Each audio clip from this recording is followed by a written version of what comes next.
Looks like we're good. We ready to record? Yeah. Okay. Calling the meeting to order at 6:01 p.m. We will start with the Pledge of Allegiance and the Goethe Pledge. So please stand. Put your right hand over your heart. I pledge allegiance to the flag, the United States of America, and to the republic for which it stands, one nation, under God, indivisible, with liberty and justice for all. All right, for the Goethe Pledge. As a citizen of the world, I will follow Goethe's circle of learning. Curiosity opens my mind. My curiosity opens my mind. Ideas lead to knowledge. I'm sorry. This is Casey's, right? Casey, go ahead. I'll let you take the lead. We'll just continue from there. Responsible choices show respect. Cooperation strengthens others. Learners are courageous. Empathy creates community. Vicky, would you like to do the German? Als ein Bürger dieser Welt folge ich dem Kreis des Lärmens. Neugierig, ideenreich, respektvoll, kooperativ, mutig, empathisch. Thank you, Casey and Biggie. Now for roll call. Frank?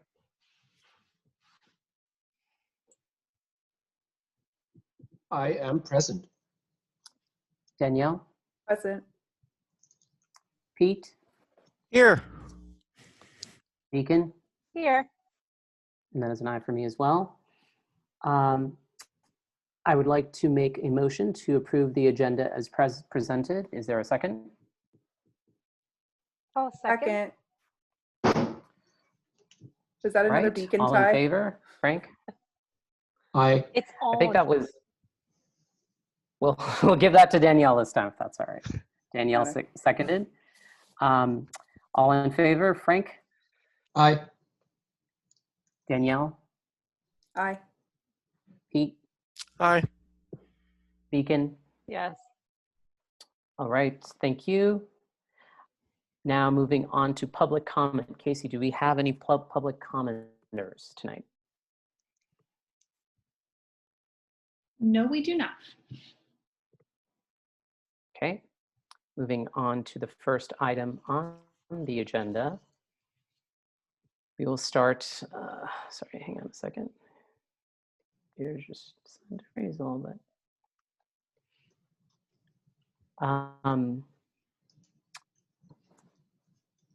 Moving on to the ED report, is that right? No. Consent. Sorry, consent. Board That's meeting right. minutes. Okay, I move. board meeting minutes. Sorry, my computer's frozen. I'll get this printed out while it's happening. Can someone scroll down until, thank you.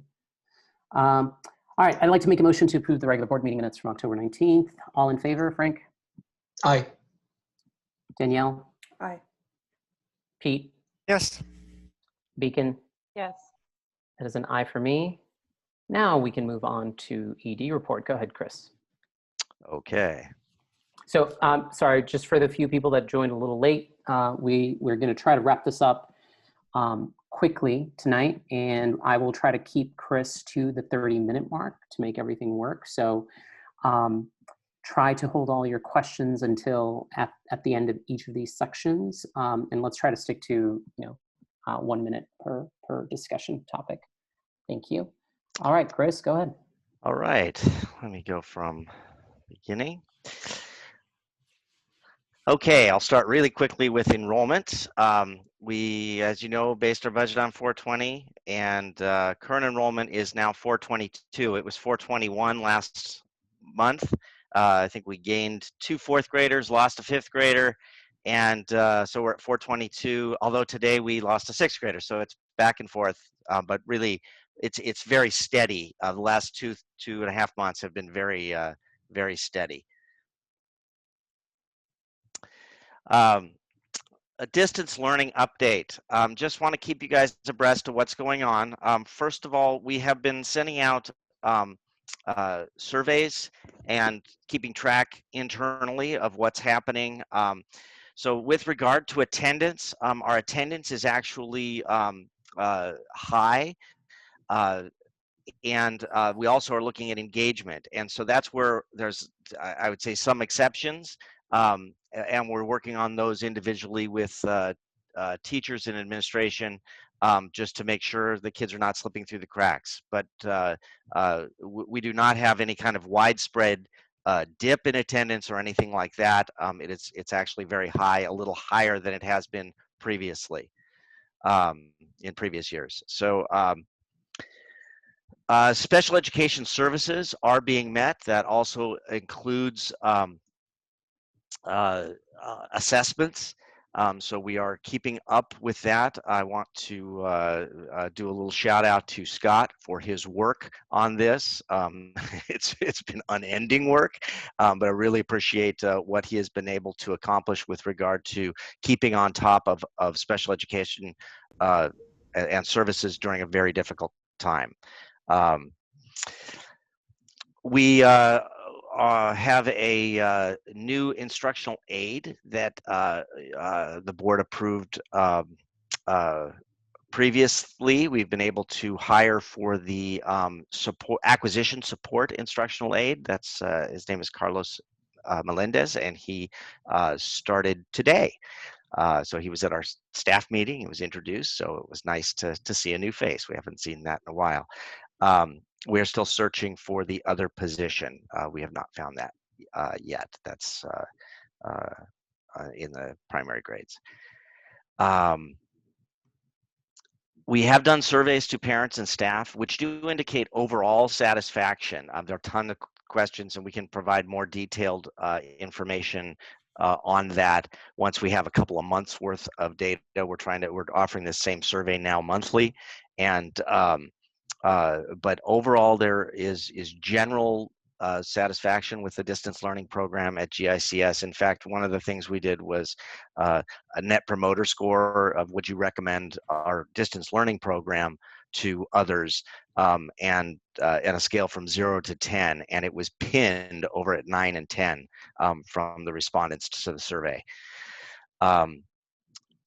Now, readiness to return to school is something we're asking on a repeated basis, and we'll continue on a repeated basis. This readiness is a very mixed bag. Just to give you an idea, from the early returns, we have about 20% of folks who say, we're ready to come back yesterday, and we have another 20% that are saying the exact opposite, which is, we're not coming back. So we've got both those polar sides, and then all the rest are somewhere gradations in the middle.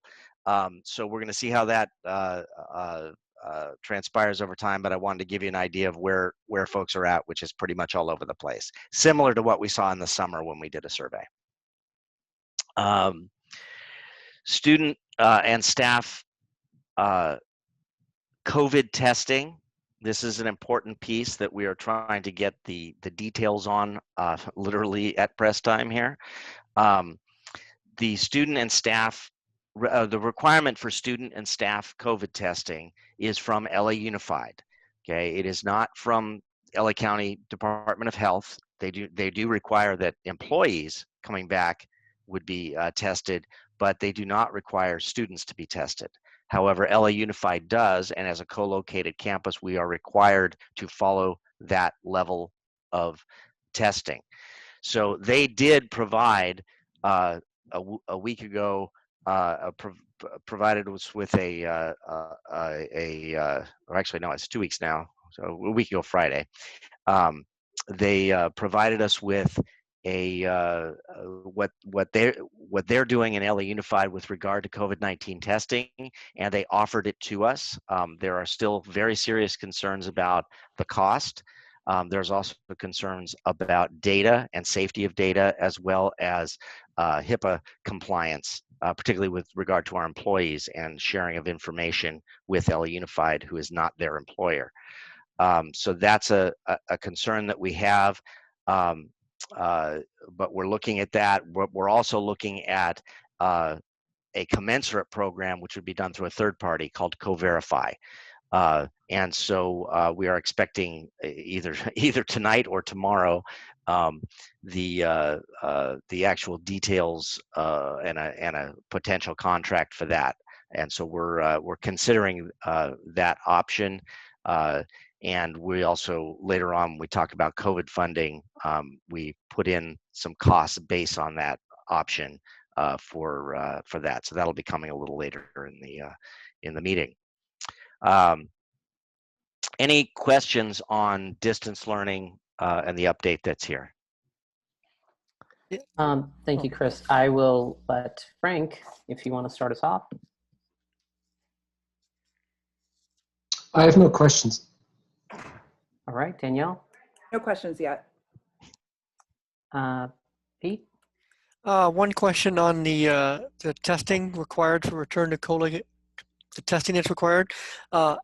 What's the frequency of that? Is that supposed to be a daily thing before you come in, or is there an established protocol for that? So there is an established protocol with LA Unified, is that they want a baseline test that is basically, you know, before you come to campus, then just prior to coming to campus. So that's a second test, and then they basically say they're expecting to test 25% of their staff and students each week. But they also say that it does not need to be, there might be sending more tests over here, and so some places that don't have outbreaks, that it's going to be based on where there are outbreaks. So we're not clear exactly what it means in the ongoing, and whether we're going to be responsible for basically following what Marina Del Rey Middle School's testing requirements are, would probably be likely. So there's not an exact answer on that, Pete, but it's a great question, and certainly one we're trying to triangulate in on. So we are figuring where we would be with a commensurate test to get to the point of being able to bring people onto campus, and then from there, it's kind of unknown how many you'd need beyond that. How can I have a follow-up question to that? Sure. And I mean, I vaguely, I mean, I sort of know, but how close do the host campus kids actually physically get to Goethe kids?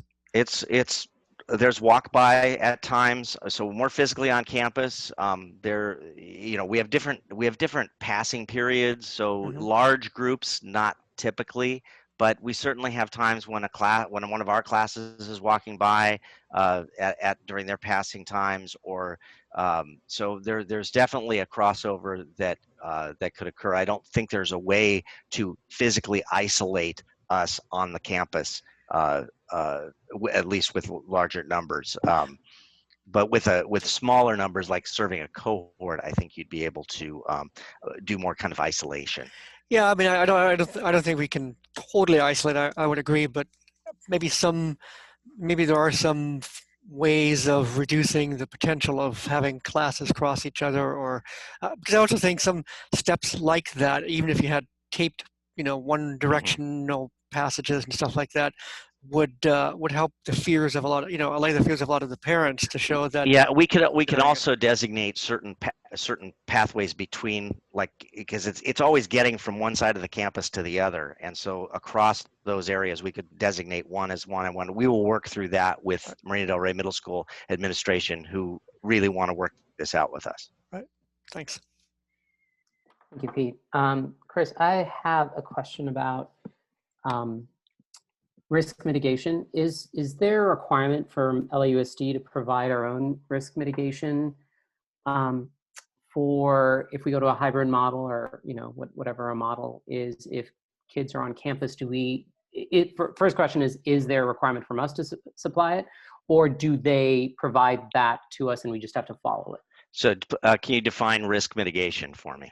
So, for example, they would say something like, you know, you would, you know, your plan is to make sure everyone's tested, students and staff, and this is the protocol. There's hand washing stations, you know, during lunchtime. What's the plan? You know what I mean? Yeah. Kids wear masks or not, et cetera, et cetera. So I can definitely tell you that is a requirement.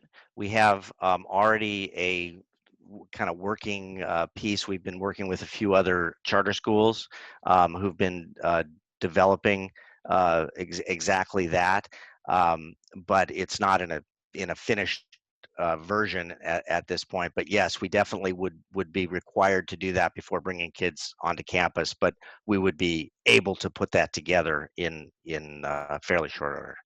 Okay, so I was just checking like resource, like it is Mhm. something that we need to provide, and you have the resources to get that. Yeah, we need to provide it to the County of Los Angeles Got it. in advance. Thank you, Chris.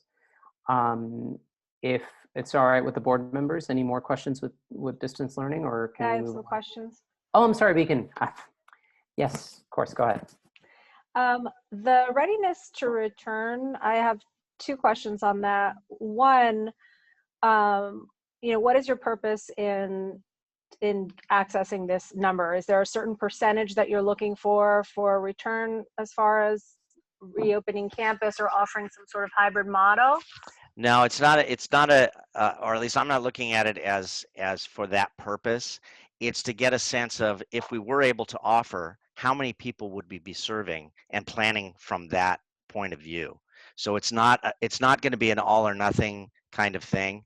I think there's going to be there's some people who are not going to be able to come back to campus because of either themselves, the child, the family, or immediate family that are too at risk to be able to come back and forth. So that's definitely a group. So we want to kind of triangulate in on that number as best we can for looking out ahead. Now, obviously, the trend is going in a different direction at the moment in terms of what's happening in the county.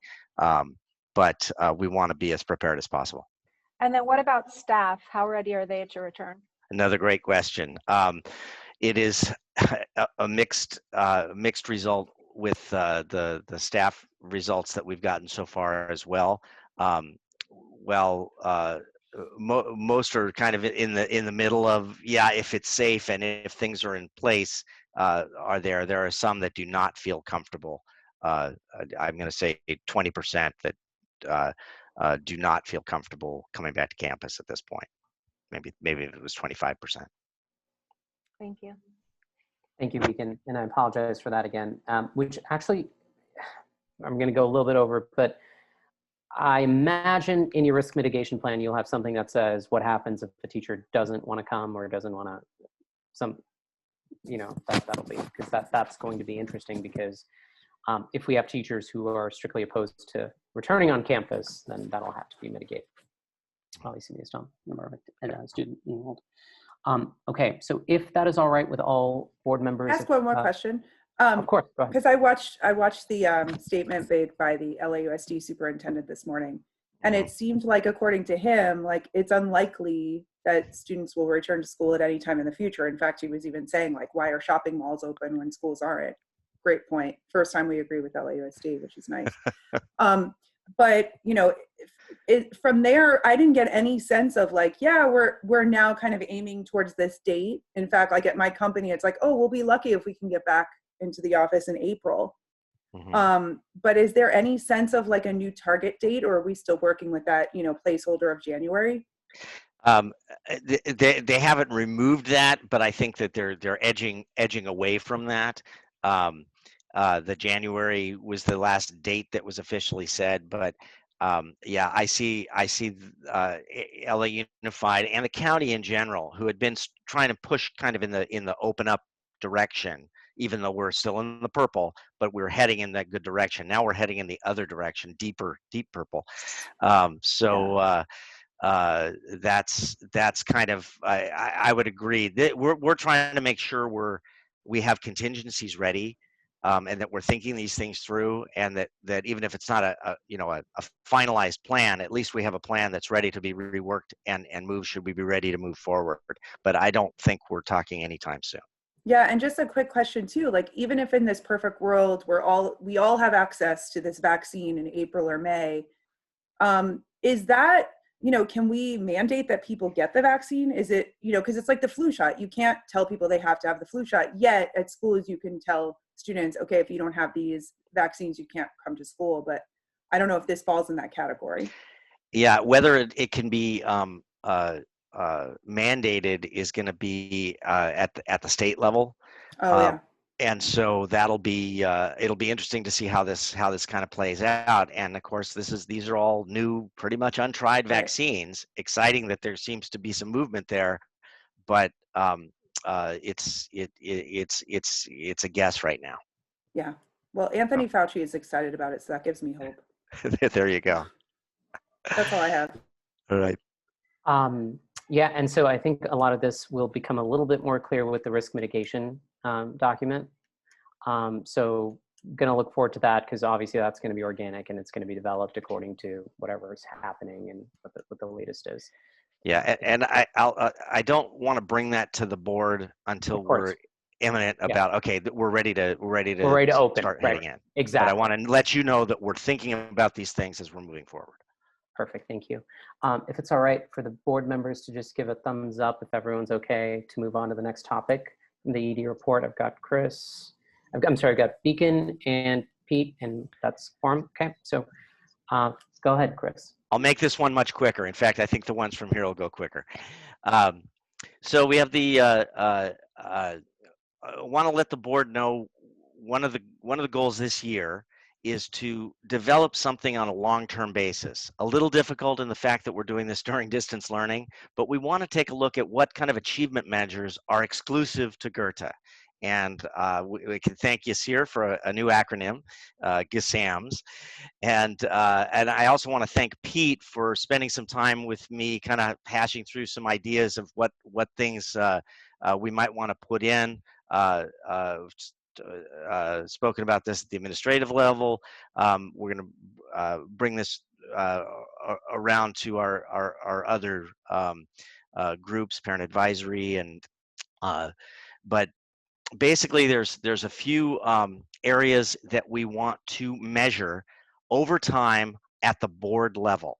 So these are things like that are like organization wide. What are the things we need to keep looking at and be able to watch over time? And we've done some bits and pieces of this, but it's never been brought together. And so the goal is to bring this together. So these are the kind of laundry list at the moment of what we're looking at. We don't need to go into these in depth. I just want you to be aware of kind of what we're talking about. So some of them are simple, like attendance rate, and being sure kids are here. So that's an important one and pretty easy to grab. But things like language immersion, we haven't done a good job of reporting, I don't think, on our language immersion program and how kids are doing on our kind of multi-year benchmark tests, the A1, the A2, and now the B1 beginning at the end of next year is also on the list, but possibly even other measures that kind of hit in between to be able to show how our language immersion program is progressing. In the same way, we haven't had an inclusive amount of we've looked at it each year is how our English learners are doing through the LPAC test, and that's something that we would want to measure year over year to see the progression of our English learners and make sure that they are high on our thoughts. Obviously, CASP, and again, the idea of doing multi-year, looking at different subgroups of students and how they've done year over year, and to see if we see any trends that stand out in that kind of broad look. We also, and that I'll especially thank Pete on this one, and may need some help in making this chart work, but doing really a comparison of CASP versus Galileo. We've talked about Galileo. It's really more of a test that is used by teachers in the classroom to dig down deep into what specific things their kids need and who's not getting it and which groups to create. And so it's really a teacher tool. But for our purposes, it's important for the board to understand, is Galileo predicting CASP, which is then the outside measure that everything is looked at the state, and certainly as part of our authorization and all those pieces with our charter renewal and that type of thing. So creating some kind of a comparison plot of how kids do on CASP as it relates to Galileo or vice versa. So we're going to figure that one out. Another one we need to have in there is our related to our LCAP goals. And if you recall, the last time we presented this, it was that idea of distance from standard, is how far are our kids above or below the standard. And there's a mathematical way of calculating that. And so we'd want to present that because that's how our LCAPs are written. And then the final bullet is IB measurement. And this is the conundrum. We don't really know what it is, what's the best measure of this. There's a lot of anecdotal evidence that we have of things that kids are doing and projects that they complete and units of inquiry that are completed and how that all works. But we don't have like a broad measure of IB other than grades themselves. And that might be the measure. But we're still kind of working on that. So I just bring these things up to share with you.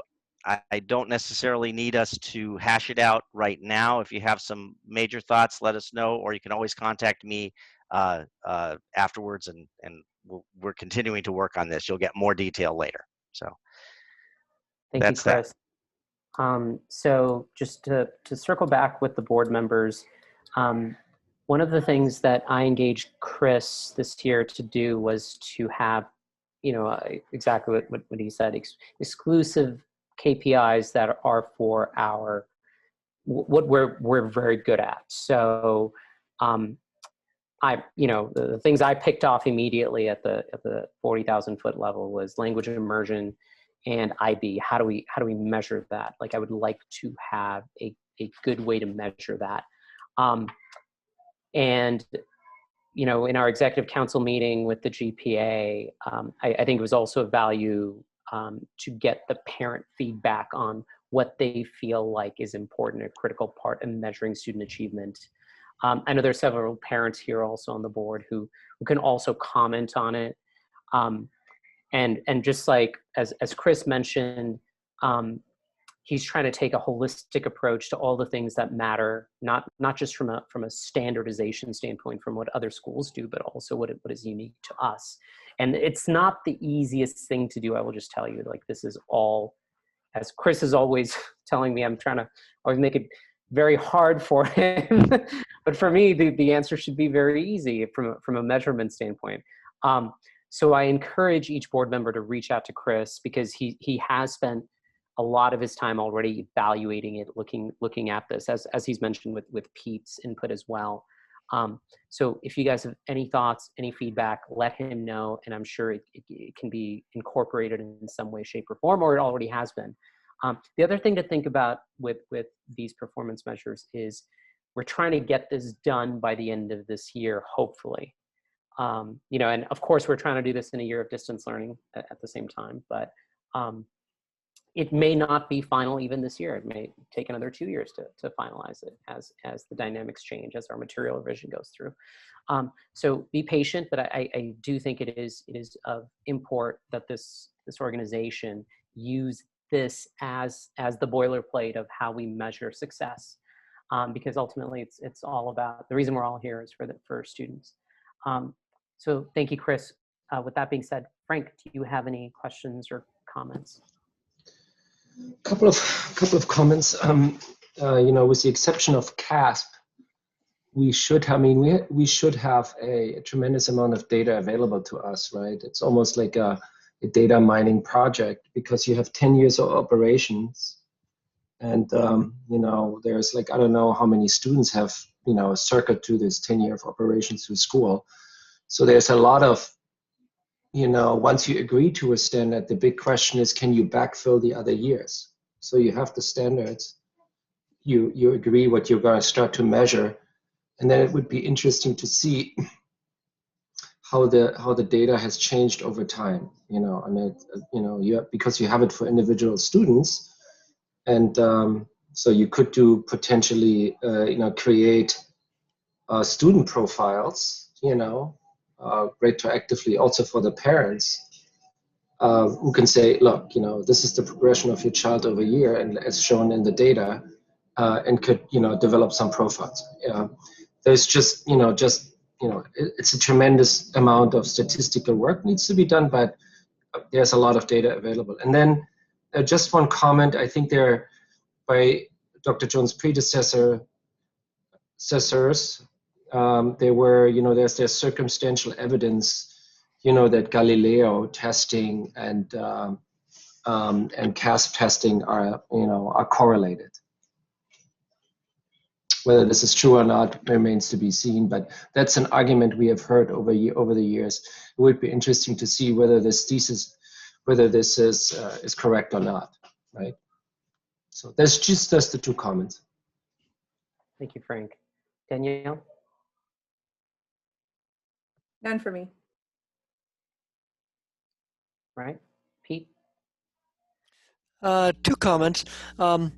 One, I think is really good progress. I do think we need to find a better acronym now. This one is a little. I'm just picking on you.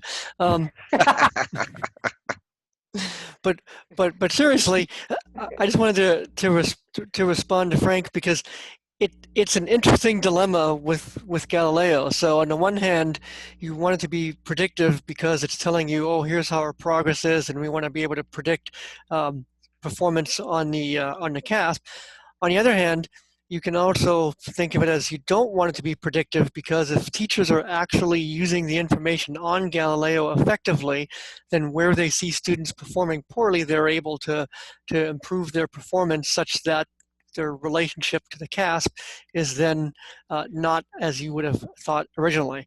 So it's a bit of determining what the goal is and what the likely impact is, and so that relationship is not as straightforward as it might be. That was it. Thank you, Pete. Beacon? Yes, I would love to see social emotional learning on here. And Chris, the committee, we can look at maybe through Cassell or some other firm, maybe they offer some sort of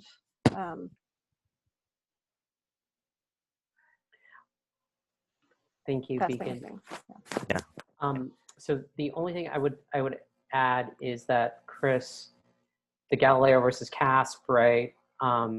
Cassell.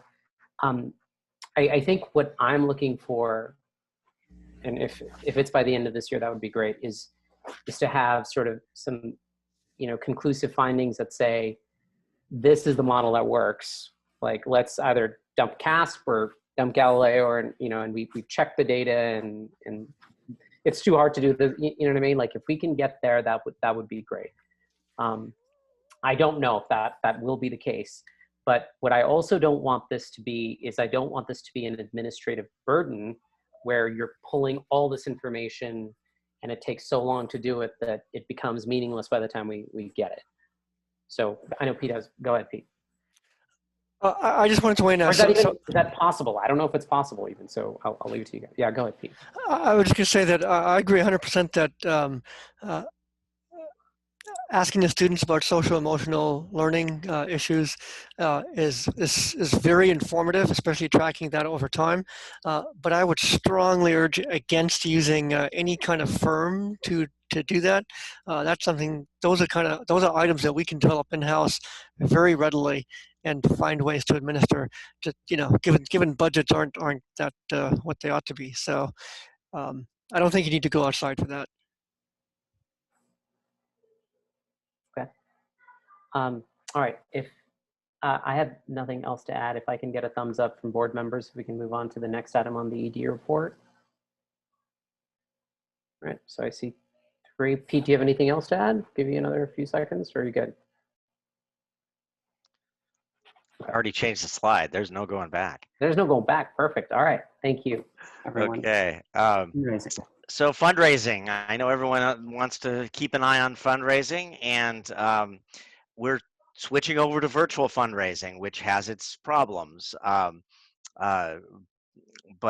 we have worked to move things over. In the annual giving campaign, we switched over to, instead of doing potluck dinners, we did virtual happy hours. And I think they were very successful as social events and building community. So that was great.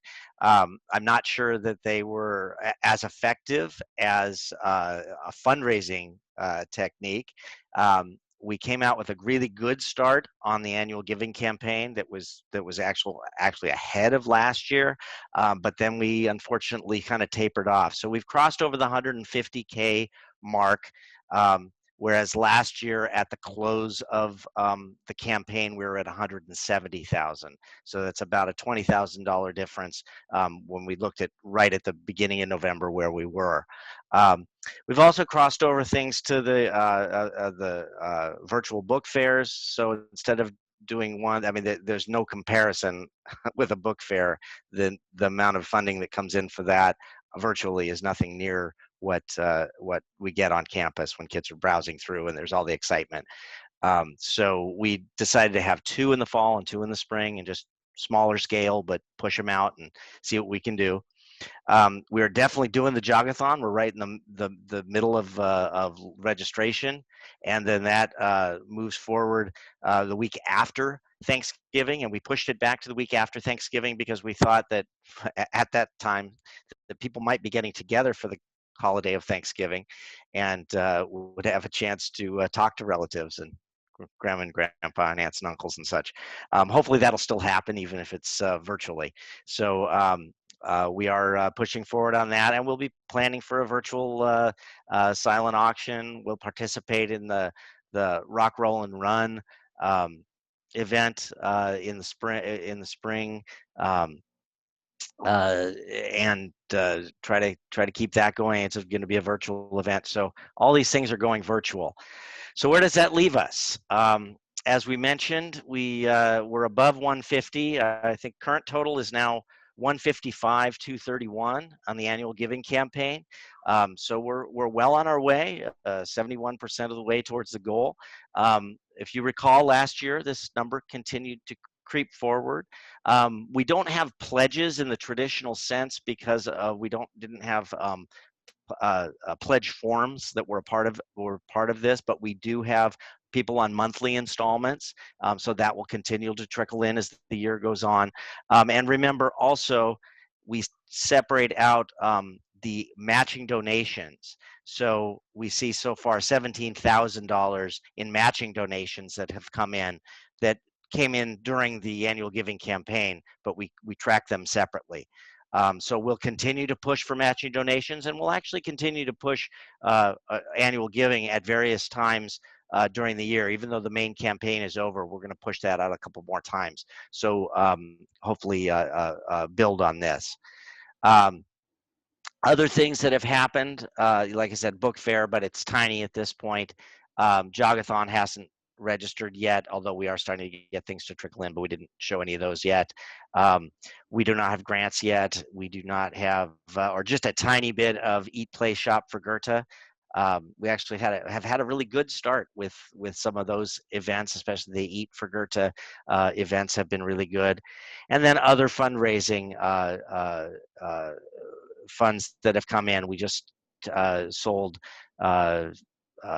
house shirts and different pieces that have come in that way. So that's starting to build with $9,000 already. So we're just getting up and running, but that's the latest on fundraising and wanted to give it to you. I'm going to go ahead and push forward unless there's questions on fundraising, if we're good. Chris, I have one question or comment. Oh, it does go back. On that I love that dashboard. I think it's fantastic. Some other things, something that I think would be of value is I'm always looking for prior year comparison. Obviously this is a tough year. Where it says goal 220 for annual giving campaign, if you can just put like maybe a slash or something that says PY and what the total was for last year. It doesn't have to be date range or anything, but just so we have an idea, because I know you present this every month now going forward. so the board has a clear idea of where we are and especially this year and then going forward. That's my first comment. So for, book fair, if last year we got $4,800 at the end of the year, that's great to know. And Do you want the prior year goal or the prior year actual? The prior year actual. That would be really, I think that would be really valuable. I believe we can do that. And then the last piece would be just something on that, the top header that said how many days we have left in the calendar year. You know what I mean? So it'll put the. Isn't it up there, the 141 days left? Sorry, where is it? Perfect. Yep, I didn't see that. I'm sorry. I just did it. My eyes aren't so good. Can I ask a quick question? Because I don't know if we're going to go around, but just one quick thing. Is there a thought on if the kids do go back to school in the spring, maybe doing the jogathon again in person, since that's definitely a in-person kind of event typically? We hadn't, but there's certainly something we could consider. In our perfect world. Thank you. That would be, anyway, thank you, Chris. I appreciate it. But great. If it's all right with every board member, thumbs up. If we can move to the next item. Great. All right. We have a strategic plan that ends in 2020, and so 2020 is ending. We'd kind of put this on hold, but I don't think we can put it on hold any longer. So I would like to get this up and running, something started in January. I'm proposing that we focus on doing this without an outside consultant, which means it won't be maybe as pretty or as many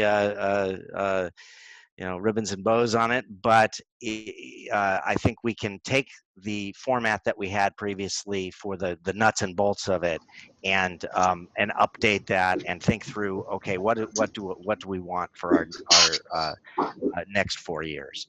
So with that, I would plan to build a stakeholder group. And my thought is that we build it with our existing groups in mind. So GPA, that we would have someone from GPA. It could be the presidents, or it could be whoever they would want to be a part of it. The parent advisory committee, the ELAC committee, teachers and staff, administration, and I put down board, but I don't know what the board's pleasure is on this, in terms of do they want to be involved at all in the stakeholder group or hear what the stakeholder group has to say, because the board's going to be approving this in the long run and making the final determinations. So any thoughts on strategic plan? Thank you, Chris. Frank? I don't, the last strategic plan was built under tremendous pressure from various stakeholder groups. I think there were different goals set. I think, I would approve of the initial stakeholder group approach. Sorry, as it is, a very reasonable and practical approach. The outside consultant was at that time only brought in as a mediator in order to put the various fractions of the community together. I don't think we have that situation anymore, so I think I like the approach. In general, I think, while the board needs to approve the strategic plan at the end of the day, I think it might be advisable for the board to participate in the actual stakeholder groups. These are my 2 comments. Danielle? No comment. Pete? No comment. Deacon? Yeah, I would love to participate in the stakeholder group. All right, Chris, go forth and come up with your stakeholder group and let us know how it's going. So if specifically the board is okay with having, I think, 1 to 2 members of board members, then we wouldn't have any issues of quorum. I could make it open to one or two folks on the board if you're interested. I heard Beacon saying she was. Is there anyone else who might be interested? I might, when it comes to the German program, always very protective of it. Want to report, always bring the genesis and the initial ideas of the founders back to the table for consideration.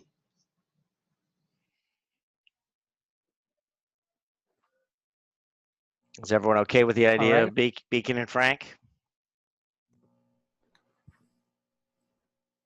Pete says yes. There we go. Danielle says yes. Okay, cool. All right, moving on, Chris. We are at material revision. Okay. Yes, we are. So this is a question about our language acquisition program. We've made some shifts this year, partly because of our limited space, which of course is now no space. And it also is a result of concerns from parents about the disjointed the disjointed way that the program has been run, and the kids don't feel like they have a home. And so that's been very different this year with having a self-contained class. But what we are thinking is that the best way to make this a part of the school in the long run is to move forward with potentially a material revision related to our multilingual program, where we would be creating a TK through 5 acquisition program. We may rename it. We may look at, it may involve TK, it may just involve K through 5. I mean, there's some pieces to it, but the idea that you could be involved from the beginning by at least kindergarten in choosing immersion or choosing an acquisition type pathway. And that would be kind of run side by side all through the elementary years up through 5th grade. So that's the thinking behind it. It has implications for immersion and acquisition, but it would be that side-by-side option. And so that's what we would be thinking through. Brought this up to legal and kind of shared this with them, and what they said is that they said there's definitely an argument for not having this be a material revision, but just a request that an explanation. This is something we're doing. It's a program that was approved at 3.5, but we want to offer it at K. So that's an option that legal wants to pursue, which I think is great, because if we do it without a material revision, that's wonderful. But then we would prepare for an LAUSD board and a presentation of a material revision probably in February.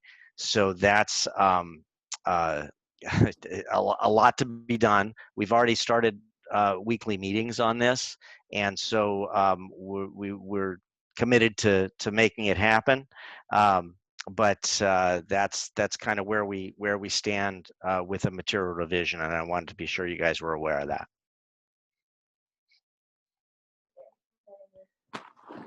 Thank you, Chris. Frank? Well, these are ambitious goals. To be in front of the LAUSD board meeting in February, which means, based on the schedule, I'm not saying it's not possible, but it's really a stretch goal if you have to go there. You also need to be in mind and keep in mind when you have to be actually getting on the agenda, right, for the February meeting. So that shortens your timeline as well. I think the biggest obstacles, whether it's a material revision and or the charter renewal, is the 2 items: the lack of diversity, when it comes to special ed and all these other kind of political issues. I'm advocating for the fact that we do a little bit better job of data mining and telling the success story. There are LAUSD measures, but there's also the opportunity to create a different reality and saying, okay, how good we actually are. And it should be part of the overall outreach when talking to board members what great school this is. You know, there's this, and then there's an overarching issue. And I would encourage the administration to do a complete analysis of the West Side to actually show that we are very representative of a West Side school. My 2 comments. Danielle? No comment.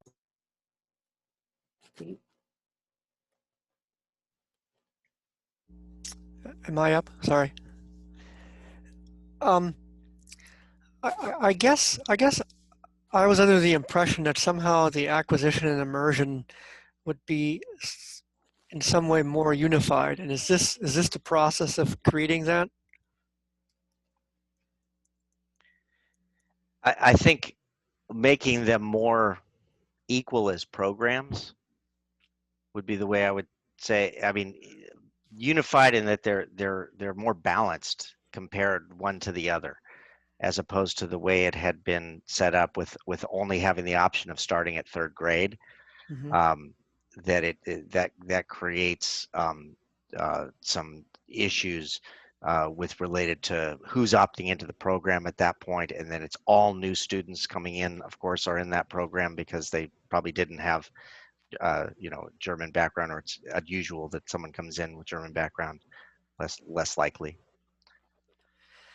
Yeah, I guess. I mean, obviously, you guys have done a great job of balancing all of these various programs, and I guess part of and some of the malcontent, I guess, is from students who, as you were implying, don't really feel like they have a home, so to speak. And so one question is, what are the numbers of students that are in each of the programs, and is there a way? So for example, if you're acquisition and TK, how different is that from immersion? And do you get efficiency by treating it as the same?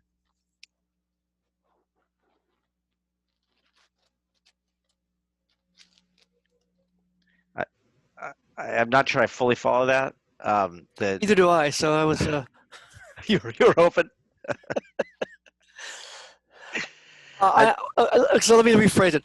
So part of my concern is that you do a lot of rigmarole, and you've got two kids in the acquisition program, and everybody else is in the immersion, or some larger number, or vice versa. So for clarification on that issue, it's about 1/3, 2/3. 1/3 in acquisition, 2/3 in immersion at this point in grades 3, 4, and 5 is typically at 5th grade. We only have 2 classes, and so that's split up a little more evenly. Right.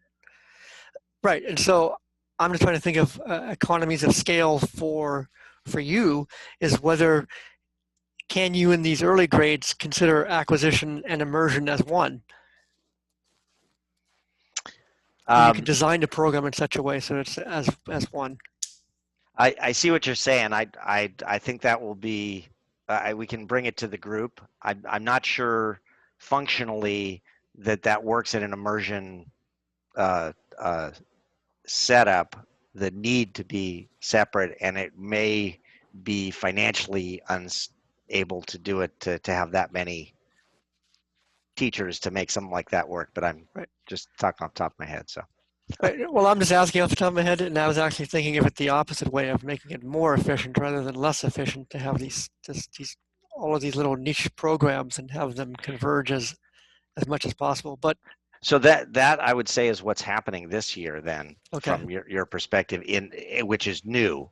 So it's and we definitely want to look and see how successful has this been. The early returns on this are pretty good. We're getting positive feedback and limited negative feedback. So that's pretty good. All right, thanks. A question is coming up for me about lottery and whether all kids are funneled into the same lottery or not. And, one concern that's coming up for me is, does the immersion program, the acquisition program look more appealing and the immersion program, and then somehow that affects the immersion program? Yeah, that's a great question. And it's sort of one of the reasons why we have the aggressive goal of February is because it's pre-lottery. And so that is a question we need to consider. I don't, I think that it does beg the question over time, would there be a shift of less numbers in immersion and more numbers in acquisition?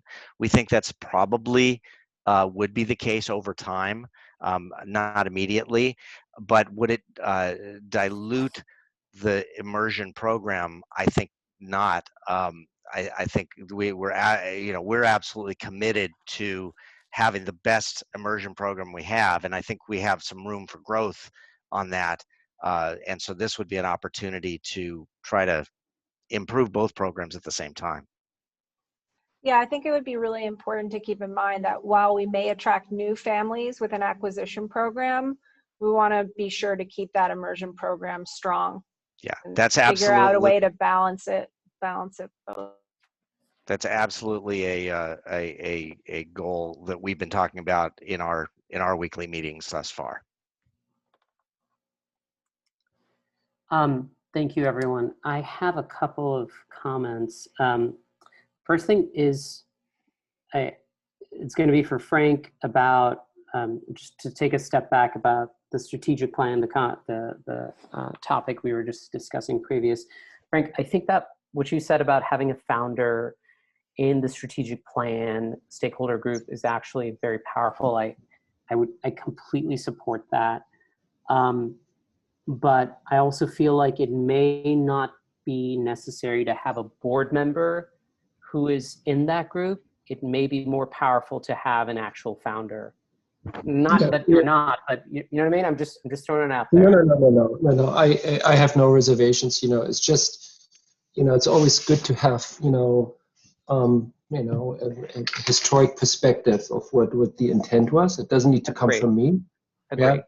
So and the same thing. I don't have any skin in the game. I just, except for, I would say, and to just go back to then I was thinking about it and I was like, you know what, for board members to be part of that group, that's great. If you and Beacon want to be in it, I think that's also great. But I also want us to be the long-term strategic leaders, less the pair of hands who are actually working in these committees that Chris is going to develop. So something to also consider, and I'm not trying to evade this or help evade any of this for Beacon or Frank, is perhaps someone else from the SEL committee should be involved in that as well, just like other membership, just something to think about. But to now I didn't take it. Okay, thank you.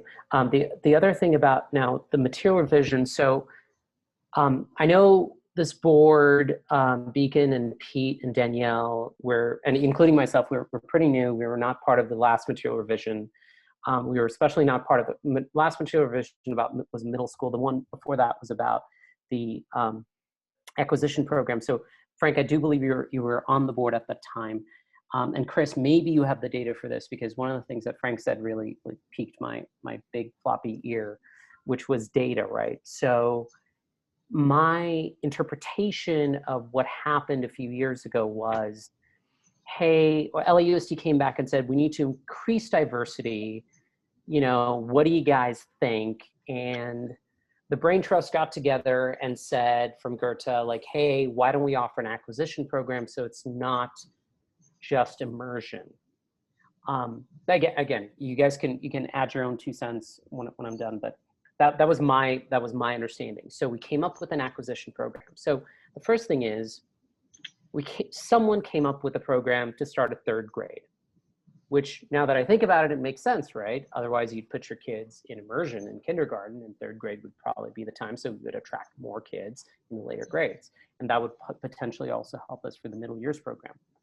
So that if you're, the board and this group before us, some group made a decision that the 3rd grade was the mark to start at. I'm sure they thought about bringing them in at kindergarten, and maybe it was a resource constraint. I don't know. And maybe Frank could help kind of elucidate some of that. So that's a question. Like 3rd grade, that was probably really thought through instead of just saying, hey, start in kindergarten. Why didn't we start in kindergarten? So that's the first question. The second is, and I think this is kind of like what Pete is talking about. Did the thing even work? Like, did we actually, like, going to third grade, did we get more diversity? Did we increase diversity since this program was initiated? And, you know, like, is it the most efficient model? Maybe the most efficient model is to start acquisition in kindergarten, or maybe the most efficient model is to start language immersion in several languages in kindergarten and say, no, we don't have acquisition. So maybe that's a model, and was that considered? But I think these are things that we need to kind of talk about, that this is the heart of the school, right? Are we a language immersion school?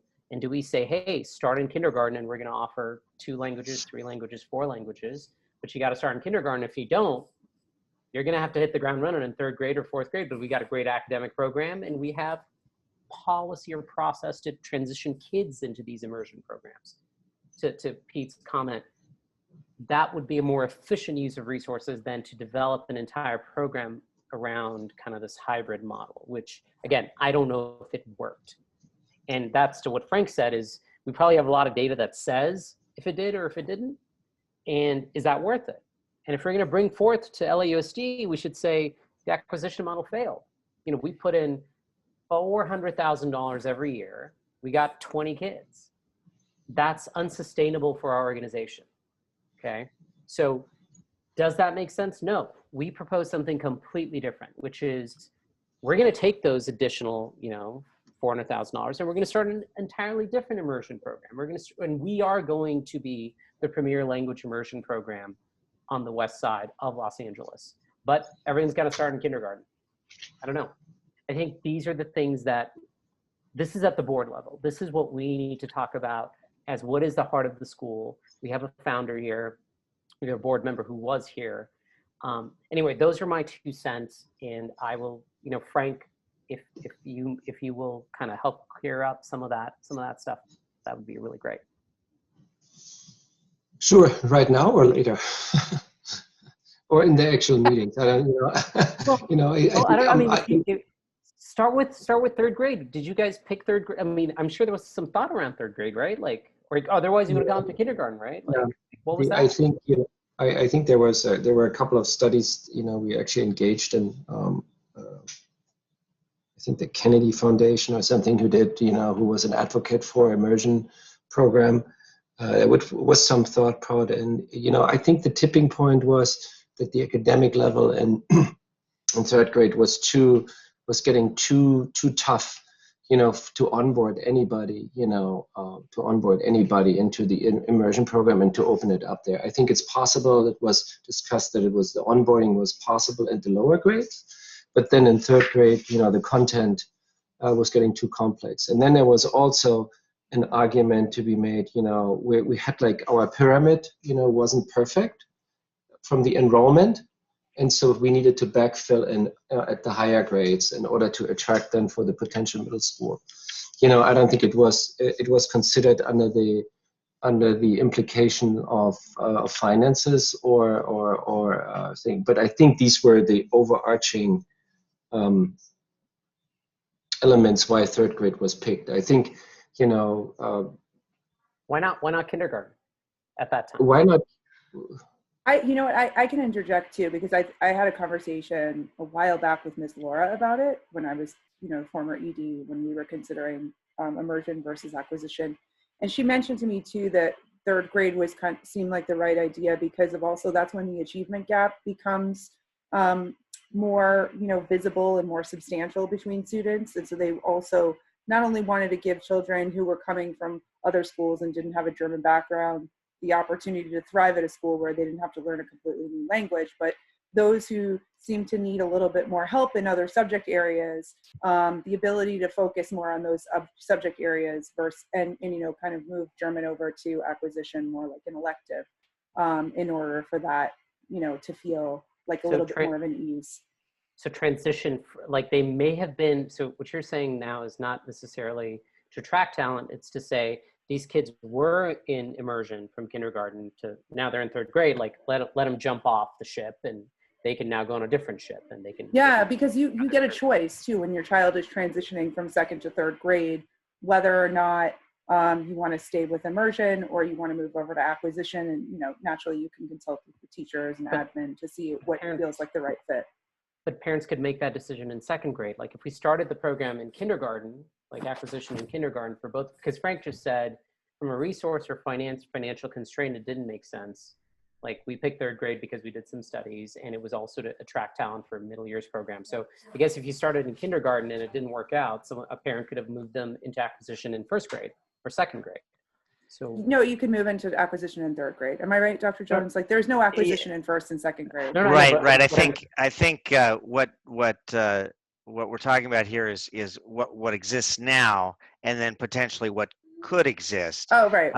But I think also, if I can kind of interject on the question of whether or not we can get data about was it successful in attracting students in the upper grades to fill in the spaces. We can get specific data, but offhand, I know that the answer is no, that was not very successful as the midpoint, although that was one of the stated reasons, is really to try to attract from outside. But we've consistently had upper grade elementary classes that have been at lower numbers. So I think that we can take these ideas back to the group and share, and then we can bring back in December some more detail to have a continued discussion about this. It's really important stuff. Right, but the overarching, just to my closing comment on that matter, was the overarching idea of getting the acquisition program in there was to broaden the niche, right? Mm-hmm. Because it was with the immersion program, it was such a niche which was too small, and the idea was to broaden the niche so that there's ultimately more, that the product it's more open for other people who are non-German speaking. That was the basic idea. Whether it was the third grade was the right entry point or not, this is part of, I think it's part of reflection, right? And going backwards and continue, but the basic idea was to broaden the niche. Yeah, and not only that, Frank, that the focus on IB, and that there's a lot of families that want IB, but the problem is recruiting in third grade is not when people are looking for schools. It's kindergarten is when they're looking for schools. So I think you can broaden the niche and offer these two programs. So that's kind of where our thinking was in putting it together. Thank you, Chris and Frank, for the background. I'm just going to shoot from the hip at the $40,000 or 40,000 year foot level.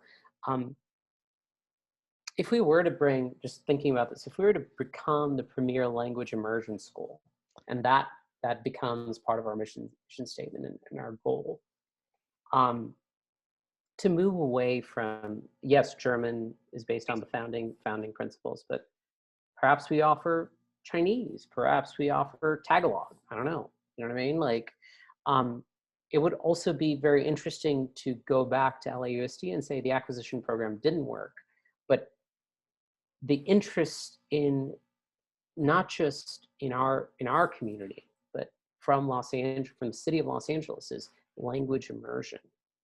And we want to offer more language immersion. And we want to offer it starting in kindergarten.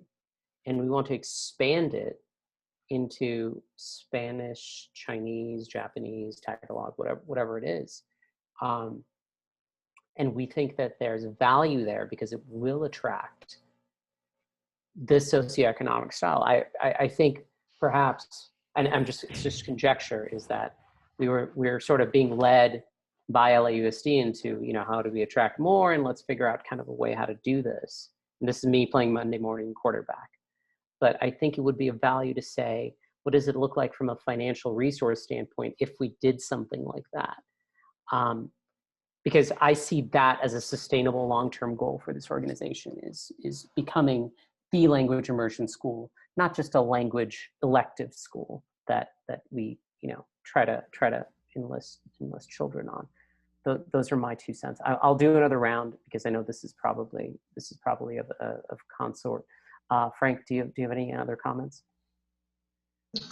We were leading with the we're always leading with the IB, and IB requires a second language, and as the founders were part of the German, we're German founders at that point with the majority of them. That was just the background, so we were always leading with the IB as a concept, and we'll see. We have to be open to, different kind of setups. So let's have that strategic conversation. Frank, I think that's really, really powerful because I think that's it, right? We can only do so much with the resources we have. So I think that's also the conversation, is that what are we? Are we an IB school or are we a language immersion school? That's some deep shit. Sorry. Okay. Danielle. I mean, I don't know how deep that is, but I know that people consider us both. I knew that, when you say Goethe, it's a German name, that people say, oh, the German school. And I also think that that's, when I describe the IB curriculum to people, they find it very interesting and intriguing. But I think there's no loss in being both. I think that, people also like the idea, I don't know, when I explain it to people anyway, they're open to it. They're not just like, wow, that's weird. Of like their children learning another language, people, that adds benefit to not only, the learning experience for a child, but also when people think about, oh, what's going to give my child a leg up, right, above other students who go to other schools, that kind of is one of those things that, that's why schools like Broadway that has, the Mandarin immersion program, or schools that have that Spanish immersion program element are intriguing and inviting to people. So I do think that both are definitely a draw. And let's not forget, we have all of those international families. And for them, German must be a major draw, all the German speaking families. That's my only comment. Pete? Yeah, I agree. I agree with that, actually, in the sense of when you do think of Goethe, just if you're not looking closely, you do think of it more of a German school instead of an IB school. And so I think pushing that even harder, that it's IB and IB requires a second language. And so I think, continuing to push that. And I think if you want to offer another language, maybe we can do Swiss German, because no one understands that. That's funny. See, I knew at least one of you would find that funny. We could offer Scandinavian too. Norse or Danish. Beacon? Yes, I agree. Goethe is both an IB school and a language school, language immersion school. The beauty of our school is our international and our culture and the language. And, for me personally, acquisition is a dilution of that. I love the idea of looking at another language. However, I wouldn't recommend Spanish or French or Mandarin or Japanese that are all being offered. I would recommend Arabic. I would recommend something that is not offered somewhere else. That's interesting. Yeah. So yeah. It would be, just keep in mind resources, right? Like, so I think this conversation kind of started with, what can we kind of become the most efficient at? So look, this is not, look, I think as the board, we control the long-term strategic plan of this organization. I think Chris's responsibility here is to go and, as Frank says, is to get the data and say, this is what's going to increase enrollment. This is what's going to make us feel good about ourselves.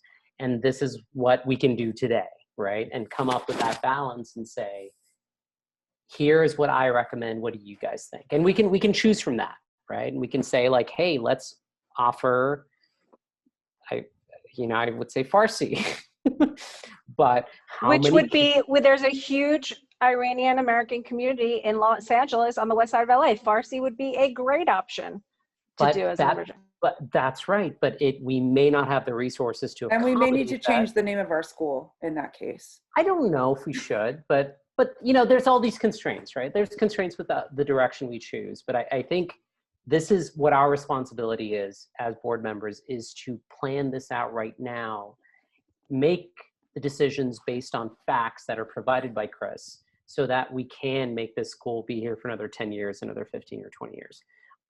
And I'm not disparaging any other language. I pick Farsi just because culturally that's what I'm closest to. But I'm not trying to also say that, I don't want to put words in other board members' mouths, but I feel like IB is important. Like, this is something that we enrolled our kids here, and as a few other board members said, language was sort of the secondary consideration, right? Like, hey, it's not our first language, but it's more important that it is IB. But I think it's important for us as a board to make that decision. And I think we're at a point where I think we have an executive director that can give us that feedback and say, look, in the grand scheme of things, IB is more important than language immersion, or IB is more important than German language immersion, or yes, we have founders that are German, but the potential to increase the enrollment comes from not just being limited to German. And I think that this is a value.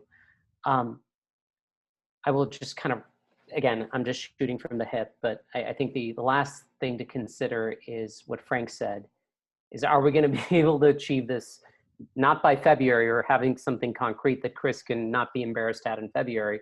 He'll want to get on the agenda most likely by next month. I think resources are also important to consider in this conversation, but I do think this is a good conversation for us to have and make that decision as a group for the next 10 years. And if we can't do it by next month, that we figure something out where we do it by the end of this year, because this does require significant amount of resources on Chris's part. Because we're just like, all of us had opinions. He's going to have to bring data back that says, yeah, this worked, but not really. And this really worked, or this is projected to work, and we should look at it. But Frank, thank you for your feedback as a founder, and from what happened a few years ago. We're still getting over, and we have the last item on the ED report. So if it is okay for other board members, please reach out to Chris directly. But if I could get a thumbs up, if we can move on to the charter renewal. Perfect, thank you. Chris, go ahead. Okay, this is really quick.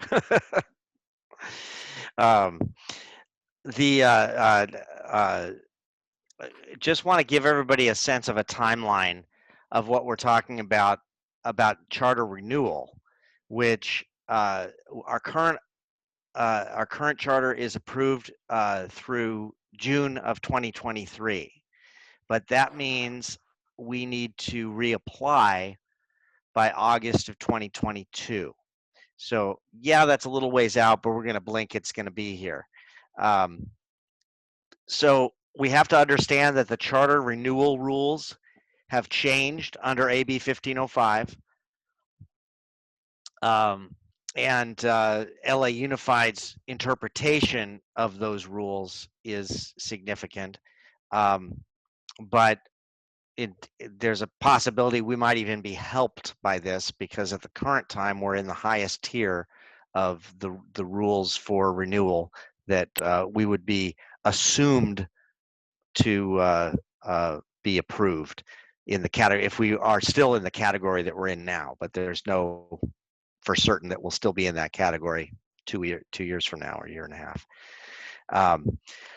So the other thing is, this over-allocation issue needs to be resolved before renewal, and we're going to see some schools that are dealing with the over-allocation issue being renewed this year and next year, so we can watch those happening.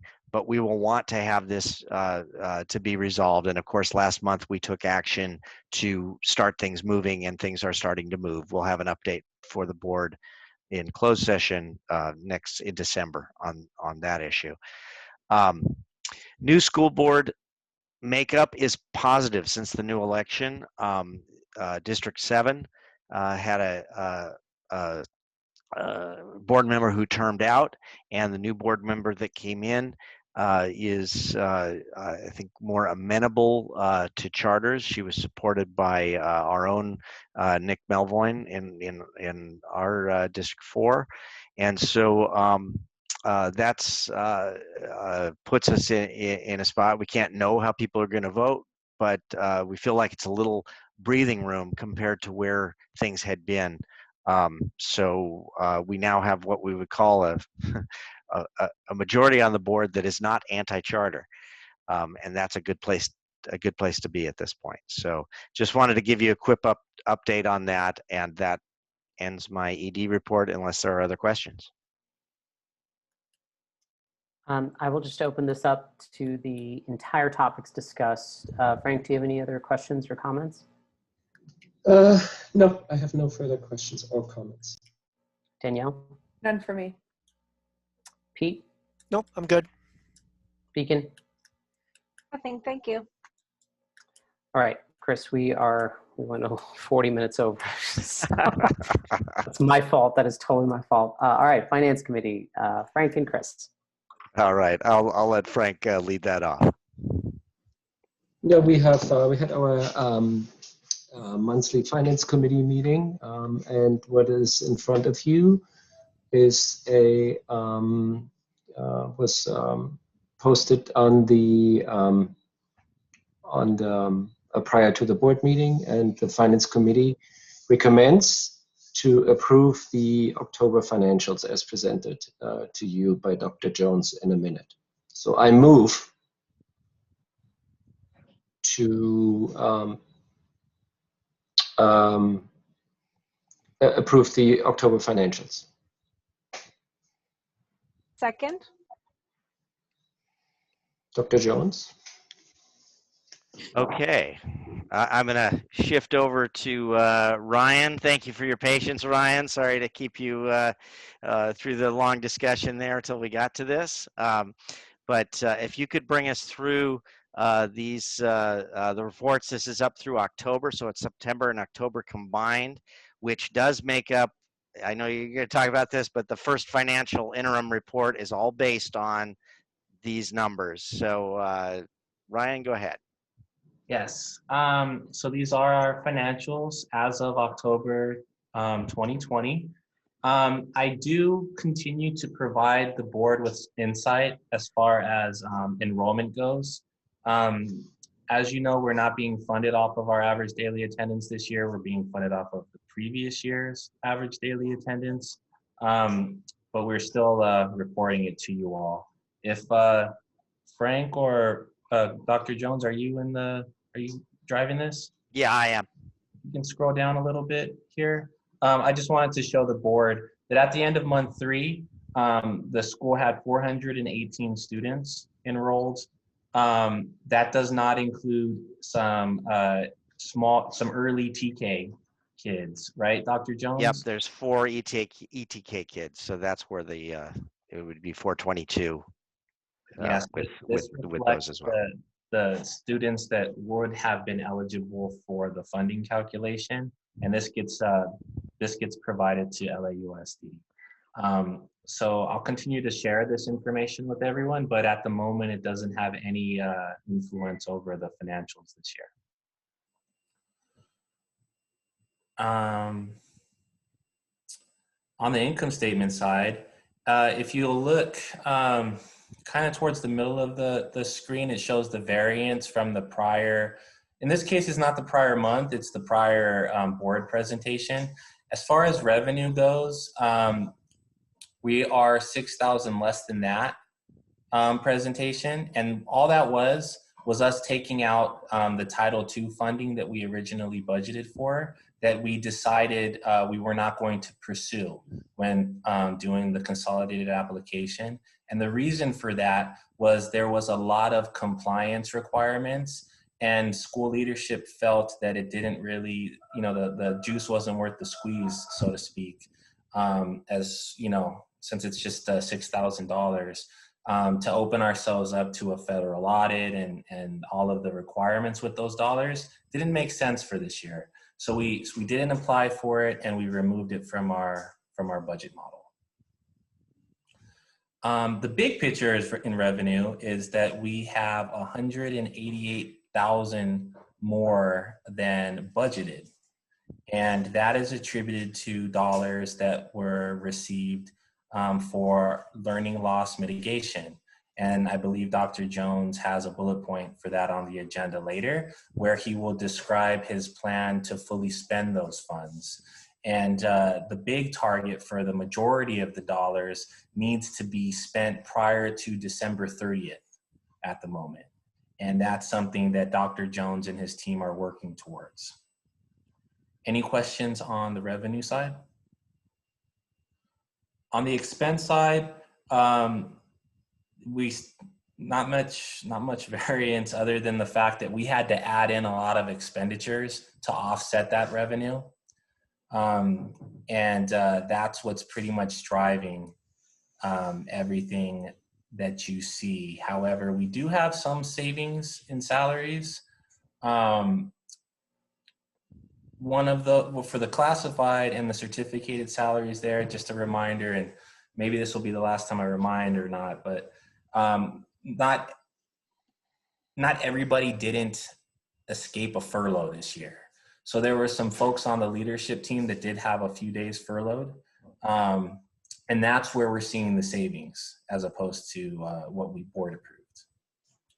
And that hasn't moved. So I don't know if you guys want me to continue to state that, but that's what's driving the salaries. Everything else is impacted primarily by the added expenses that we need to spend down by December 30th.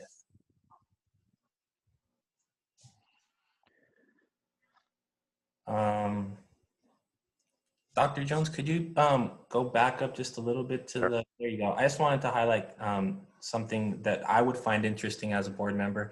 So at the end of October 31st, we had $1.5 million in the bank. If you look at the bottom left there, where it says year-end cash, if you scroll down a little bit more, Dr. Jones, we're projecting $897K. Which is less than what we had in the board revised budget. And I just wanted to point out that the reason for that is because I'm trying to be a little bit more conservative with our year-end cash estimate as far as the deferrals go. So if you look to the right of your screen, under our June 30th year end, we are anticipating a very large receivable at year end of $814,000 of earned money from the state and the feds and everyone that we're not going to probably get as of June 30th. So I just wanted to point that out. We do have lower cash at year end due to conservative timing of revenue. Other important thing to note is that this school is not in debt. We have no outstanding loans out there. That's it for the balance sheet. Any questions? Danielle? No questions. Pete?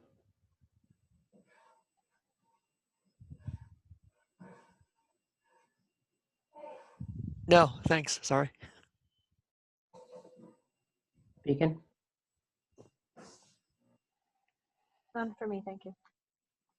All right, let's vote. There was a motion made and seconded. All in favor? Frank?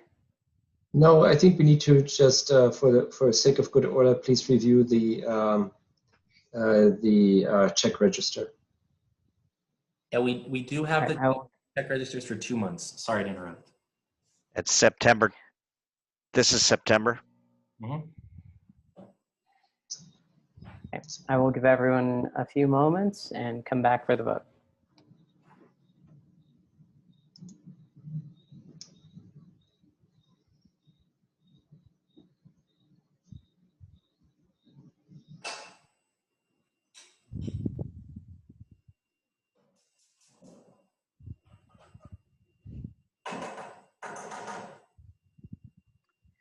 All right, are there any questions There's about the October. check register from any of the board members?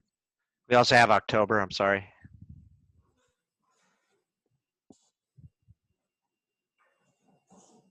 Any questions from board members on the check register for September and October? And these All right. were reviewed at the Finance Committee. Thank you. Let's vote. Frank, Aye. Danielle, Aye. Pete, Yes. Deacon. That's for me, thank you. That is a yes for me as well. Moving on to the learning and loss mitigation funds. Okay, if you recall, last month we discussed the need to, the good news is we got some money that came in specifically for COVID relief. The bad news is we had to spend it.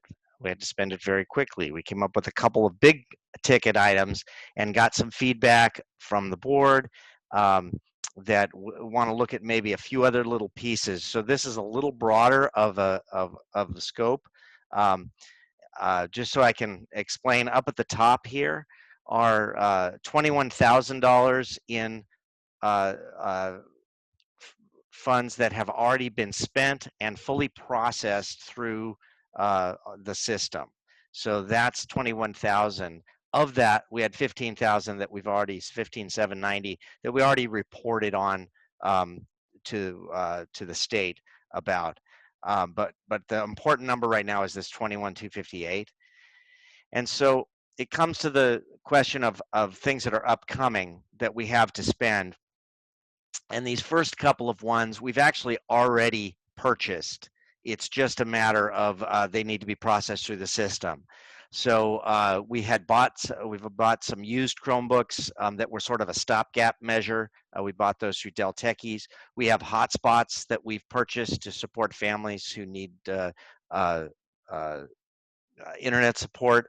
We've purchased Chromebooks, and that was a large amount that we had talked about the last time. We actually shaved it back one class set to provide a little bit more money to do a few other things at the board's direction last month.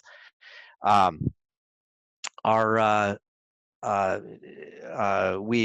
have included, Chromebooks, we included in first semester and now second semester the funding for the SEL's consultant. So that was a piece that we're able to fund this way, which is great. Document camera, we've bought 4 different document cameras. So those are all things that have happened already or shortly to happen. Staff laptops, we now know which staff need what and whether they need Macs or PCs, and so this is still a placeholder number. I think we showed this as 40 or actually it might have been 45,000. We don't have every one of our staff that is requiring it, but we have surveyed them, and so we're basing it on what their input was for us. So we're putting it 35,000. We'll see if it comes in that way when we get the final quote. Professional development. This is something we have available to us, and this is quite a number to potentially spend. So we have some things that we would like to do, particularly in terms of IB, but it's going to be making sure we're able to pay that down in the amount of time. COVID testing. We talked about that today, and we think before December, we need to invest in the startup cost of this, which would be $5,000, and pay in advance for up to 2 tests, which would be that baseline test and the pre-entry test. And the cost for us of this is $55 each. Of this, if we are able to retain with insurance, we can actually drop that cost and get some reimbursement. But we have to pay up front for $55 each. So about $12,000 we're estimating in COVID testing, and then additional PPE that we may need. With running all this, it does reach a point between the 127 and the 21,000 that we would be spending 148,000, and that is basically the same 148,000, of which we need to spend through federal funding that has been received. You can see another piece of federal funding that's here that has been received. There's a third bucket that has not been received yet, I believe, is that because we had said there were 3 different buckets. So any questions about the expenditures? We're moving forward on these activities and need to have it spent by December 31st. Frank? What are the specific professional development classes you're doing? You know, it's just for my education. I encourage you because I believe making our staff better is the right way to go. And then we're encouraging staff to participate in IB, which tend to be fairly expensive, although these are now online, so they're a little less expensive as some of the other things. We really wouldn't have much difficulty in normal times spending that level on simply IB, but we also are looking into some other opportunities, including information we've received from actually one of our teachers with regard to diversity understanding and some training on that front. And then the other is any other type of training that falls under the distance learning category that teachers are interested in. So we're putting quite a bit amount of money there, but we're going to have to really kind of work hard to think of quality amounts that we would prepay through and get them signed up at this point. So we'd be able to do that for things that would be later in the year, but we'd have to prepay them now.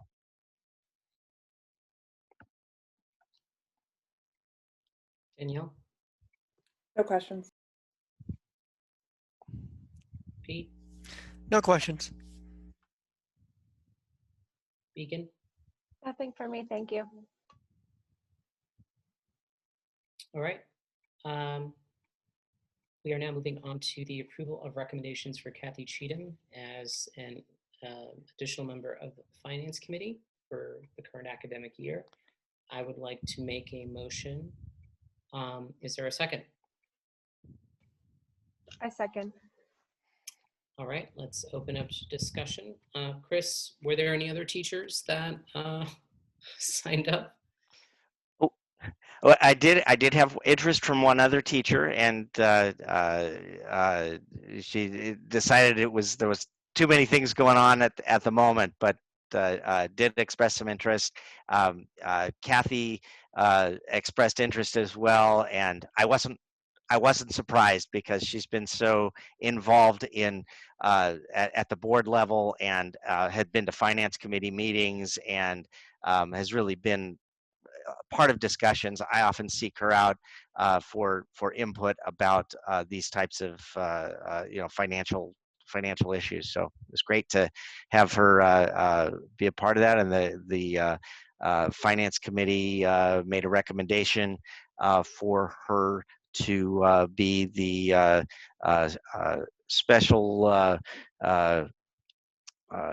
member or alternate member of the committee for this year. Great, thank you. Frank? She has the unanimous endorsement of the Finance Committee to be seated. Great, thank you, Frank. Danielle? No questions, looks great to me. Pete? No questions. Beacon? None for me. All right, let's move to a vote. All in favor, Frank? Aye. Danielle? Aye. Pete? Yes. Beacon? Yes for me. That is a yes for me as well. Godspeed, Kathy. Thank you. Moving on to the Board Development Committee report. Chris, go ahead. Okay. The committee met last week. We're now getting a rhythm. We added our newest member that you guys added last month. And we also, amongst the things we did, was selected a secretary, which was me, and we selected a chairperson that is Beacon. So Beacon, do you want to kind of share anything from the meeting that we discussed, or anything that you'd like to add? Sure. Will be basically the goals in order of priority for the committee this year will be board member engagement, and then we'll be focusing on recruitment, and finally onboarding and education. I believe at some point soon we will be either sending out questionnaires to the board members and perhaps having you fill out some online profiles so that we can get a sense of what we have and where we go from there. So the request of the committee goals and the priority was a huge. We had a lot of discussion about that, and so we're trying to take on quite a number of things. One of the pieces that we felt was really important was really taking stock of where our board is. And it was Beacon who mentioned a tool, and Yasir was in favor. But the ambassador profile to potentially be used by the board or used by the committee, and asking the board to take that profile.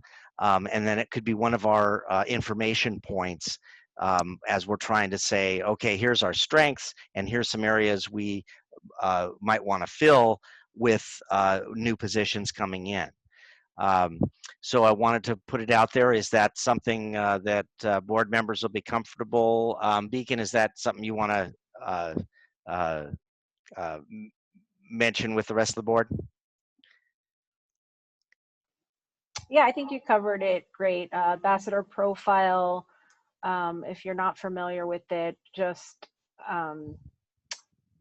takes different styles of getting things done, and a really great team should have elements of each style in order to get things done. So we were looking at this as potential as one data point to look at. Certainly not the only one, but it would be interesting to see that array. So would if I can ask board members if they'd be willing to participate in that, I'll bring the results to the next committee meeting. If I can get a thumbs up on that one. Can we have more information first, though, on what the profiles are, or what the type of testing? Sure. I've done several of these before, like DISC profiles and things like that, but I find that sometimes when you do that, it like labels the person into that category.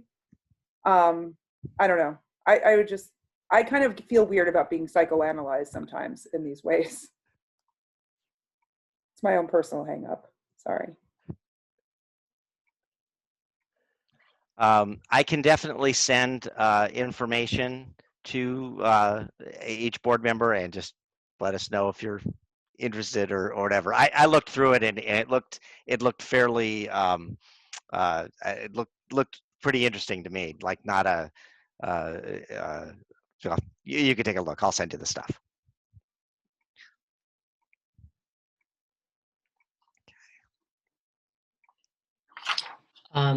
Okay, so if there are there any other questions or comments? Frank, you good? No comment, no question. Danielle? Nothing for me. Pete? I'm good. Beacon? No, thank you. All right, then we will move on to the next item. The report on social media and plan for our, I would say, Chris, digital advertising campaign, or advertising campaign in general? of how we would be involved or move towards adding digital Digital advertising. advertising in connection with the things we're already doing more traditionally.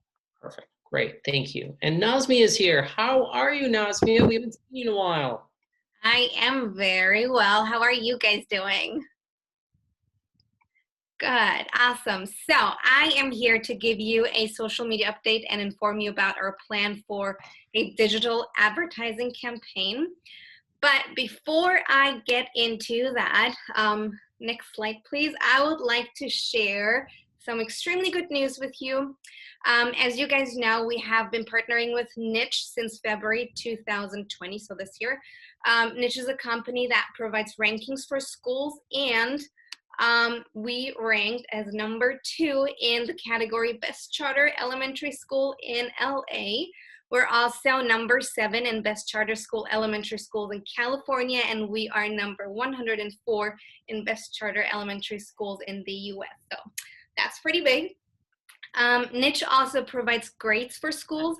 I'm sorry, hang on. I have to stop you. Okay. Who's #1? Granada Hills. Which is going to come. Granada Hills. Take it. Thank you. Yeah. So yeah, that's pretty big, and the competitor schools are further down on the list. Fantastic. Okay. Sorry. Go ahead. Niche also provides grades for schools, and until recently, our grade was a B+, but we improved that, and now our grade is an A+. So there's different criteria that go into a school's grade. That's teacher grades, academic grades, and so on. And our recent improvement is due to an increase in the positive reviews we received on Niche. So yeah. We were kind of dogged by a negative review that had been done early on, a while back, and so that's now a little more balanced out, and that had a pretty big effect. Yeah, and I mean, having that big A+ on the main page once you look up our school is just fantastic. I mean, if I was a parent, you know, I would want to send my kid to a school that has an A+, so that's great. So those are just some great news, and let's get started with the actual update here. So on this slide here, you see our September insights. These are the Niche insights. It shows the number of people that viewed our profile on Niche in September. The top line here that you see under the graphic reflects the total profile views for September, year to date, and 2019. So Niche gives us the opportunity to compare year over year. And as of September, as you can see, we have already exceeded the 2019 number of profile views. In September in particular, we had 180 new people. That's the number on the left. So 180 new people viewing our Niche profile, and a total of 277 people, or 77 profile views. That includes new people and returning visitors. And this is just, the profile views number is just a number that we, you know, continuously keep an eye on. We of course want this number to increase each month. Next slide, please. So this graphic here shows the traffic that Niche is sending to our website and the performance of that traffic for the time frame February to November 12th. That's when I created this slide. These are users who started learning about us on Niche or through their digital marketing campaigns. This graphic here shows that there has been an increase in profile visits. They're called sessions here, and an increase in page views since the last time I presented. Last time I presented, I believe the time frame was February to August. So since then, we had about 80 more profile visits and a little less than 200 more page views, which is quite a significant number. As you can see here on this graphic, there are spikes. They fall right around our lottery time. Then there's a drop in the summer, which is also very natural. And now there is a rise again as people probably are looking into the following school year. And again, just like the number of profile visits, this is a graphic that we will continue to monitor. We definitely want to make sure that we have those peak seasons or the peak moments during our key seasons. Next slide, please. This slide shows the year-to-date social media traffic to our site, so from Facebook, Instagram, and Twitter. This could be traffic created through the ads that Niche is running for us on social media, or the campaigns I am running on our social media accounts, or it could also just be completely organic traffic. Last time I presented to you, Facebook was the platform with the highest traffic, and as you can see here, Facebook is still the strongest social media platform. Therefore, I would like to present the following plan to you. And next slide, please. So I will continue to, so these are things I'm already doing, and I will continue to create and push out content. Right now, I'm making about 2 to 4 posts per week. It really depends on the weeks. There's busier weeks depending on school events, and then there's sometimes slower weeks too. And I will also continue to have parents share the content I created and advertise with real testimonials on their own social media platforms. On this next slide here is the new plan. There you go. So since Facebook is our strongest social media platform, we want to invest in paid advertisement on Facebook. The great thing here is that Facebook and Instagram are linked, which means paid ads will also automatically appear on Instagram. We want to invest $2,000 for the time frame December to April. So April is around our lottery time, so just advertise heavily until the time for the lottery. That's about 150 days. The ads will be targeted, which means that we can select the audience. You can target a specific location, age group, gender, or even interests of people we want to reach with our ad. Our goal here is to increase our reach. So that means how many people see our ad on a daily basis. Our school or our advertisement of our school would show up in people's Facebook or Instagram feeds as an advertisement, like the one that you see on the left, on the right side here. That's just an example. And by investing $2,000 over a span of 150 days, Facebook estimates that we would be reaching around 600 to 1,800 people per day that would see this ad. Now, with an increase in reach, it also means that there is an increase or a natural increase in interaction. Under each ad, there will be a button circled on the right in red that says send message. So people that see the ad automatically have the option to click on it and send a message to our Facebook page, which I am in charge of. So I would see that message and then I would connect those people with admin, for example. And of course, our ultimate goal by extending our visibility or increasing our reach and interaction is to increase enrollment. So, if I can also chime in, the investment that we're talking about with paid advertising, at this point, we'll do it out of the budgeted advertising that we have for general.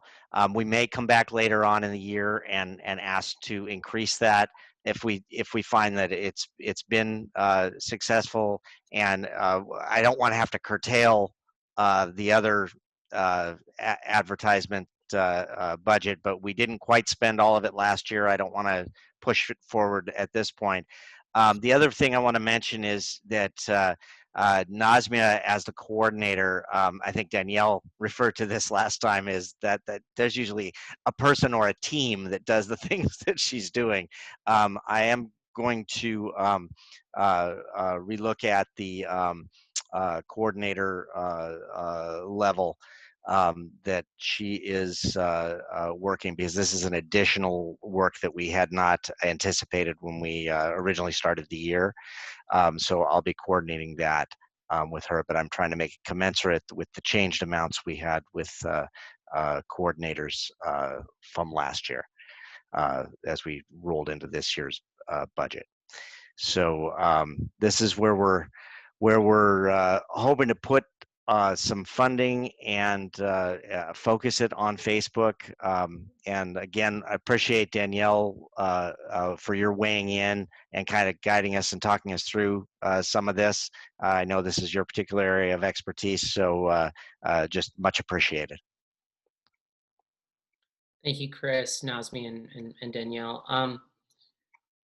one of the things to consider, obviously, is that niche is it's a channel that you've settled on, which is understanding based on resources. Is there consideration for the next niche 3.0? Is it, I mean, you know, I'm going to date myself right now, but Great Schools and Yelp and going back, like this was the measure of digital platforms. Facebook is the ultimate obvious, you know, as social media content is pushed out through Facebook and Instagram. Is there consideration made on other platforms that are up and coming that we should potentially also be looking out for? So as of right now, and I'm sure Dr. Jones can talk more about this, but as of right now, Niche is the market leader. I mean, yes, there is Great Schools, but Niche, I have not heard of any other website that rates school that is more successful than Niche.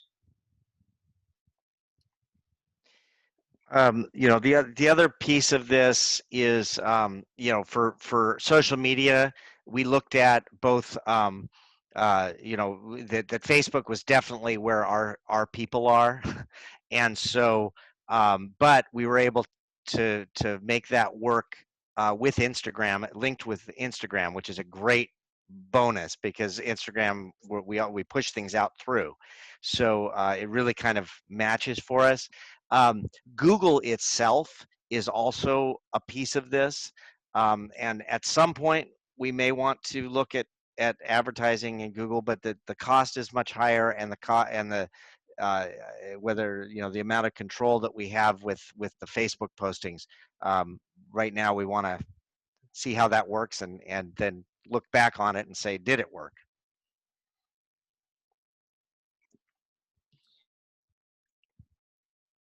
Thank you. I think the thing to keep in mind is that with digital advertising, the landscape does change and shift very quickly.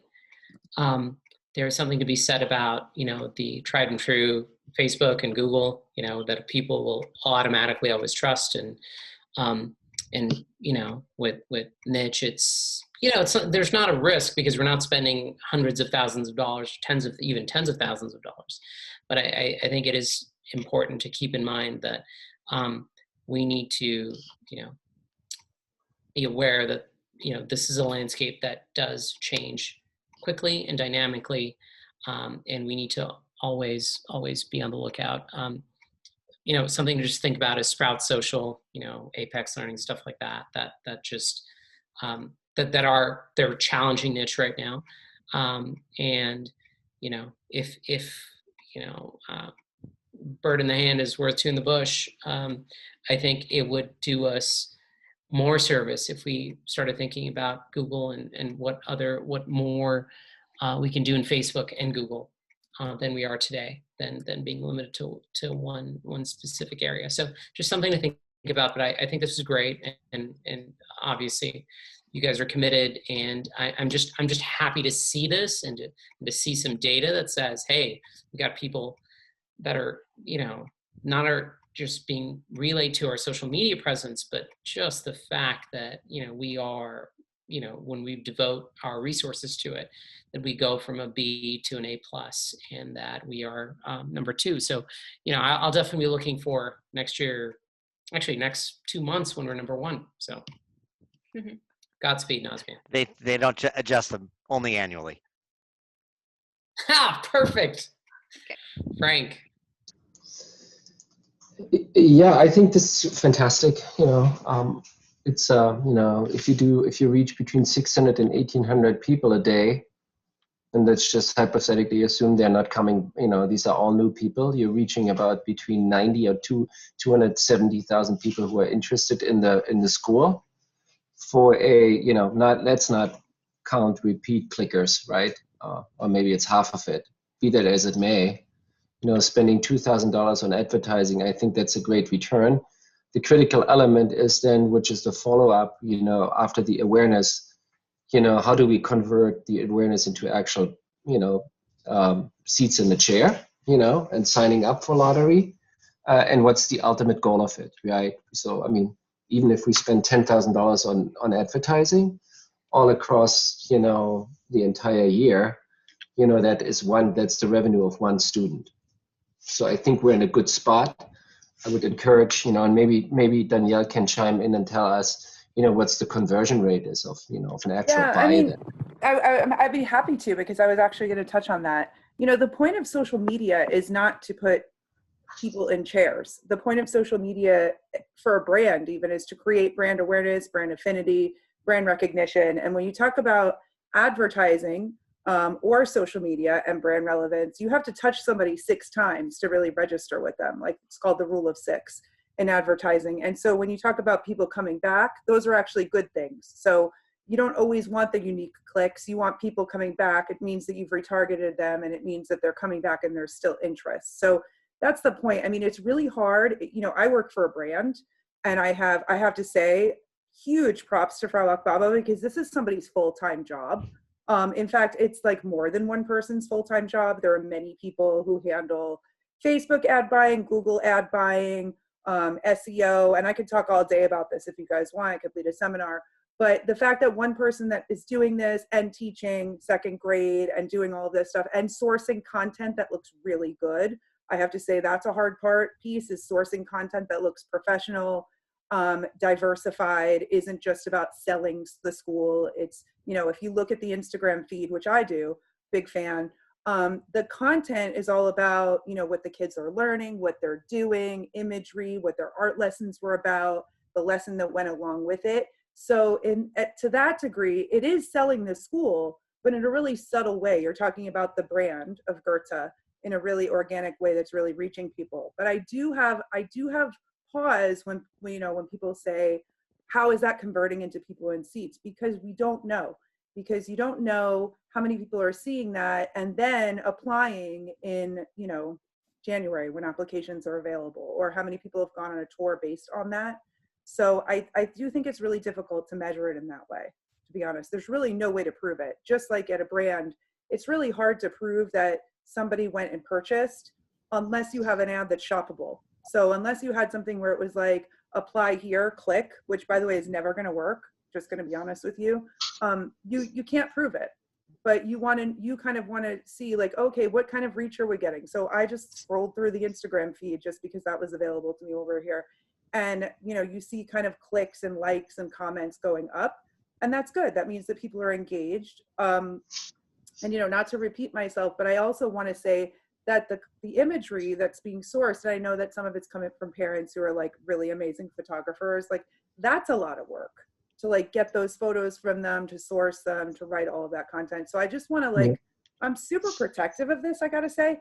I just want to not put too much pressure on Frau Akbaba, to be honest, to like achieve these KPIs that you guys have that are very unreasonable, because I don't want her to lose interest in this position either, because she's doing it for No, that was not meant to be. So I was really asking for your perspective of what that means, because I completely agree with you. I mean, that the reach and all the content is fantastic, and it's 100%, but I don't know how much I can praise for Akbaba for this. But maybe a simple measurement is, how much application are we receiving, when compared to receiving this year, when compared to last year. And, then you can just you can just say, oh, because of, there's an impact of the awareness campaign, when looking at the, when looking not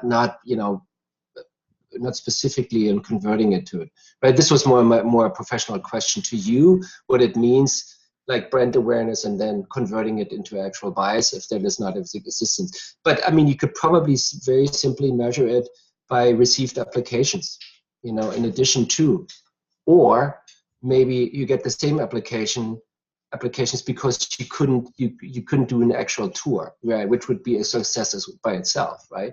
So I always encourage people to think through, the outcome. Yeah, I mean, at a brand, we call that measurable purchase intent. You want to drive people to consider, which means consider applying in this case. But again, that's a goal that's really difficult to measure with a KPI. That's a goal, but it's really hard to say, did the people who see my content do this, unless there's an action they can do, buy a sweater, buy a bouquet, in my case, and there's really no action that you can get them to perform that would really prove that or disprove that.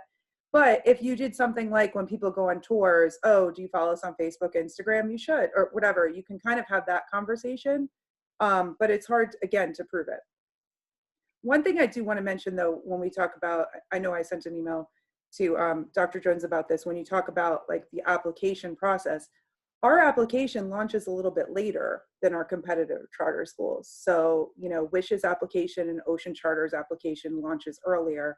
I think this is off topic, but that might be an advantage that we can have is launching our application earlier. So as people are seeing this, they have the opportunity to apply earlier than later, because then you're out of mind once they're considering it. You have to reach them while the consideration is happening.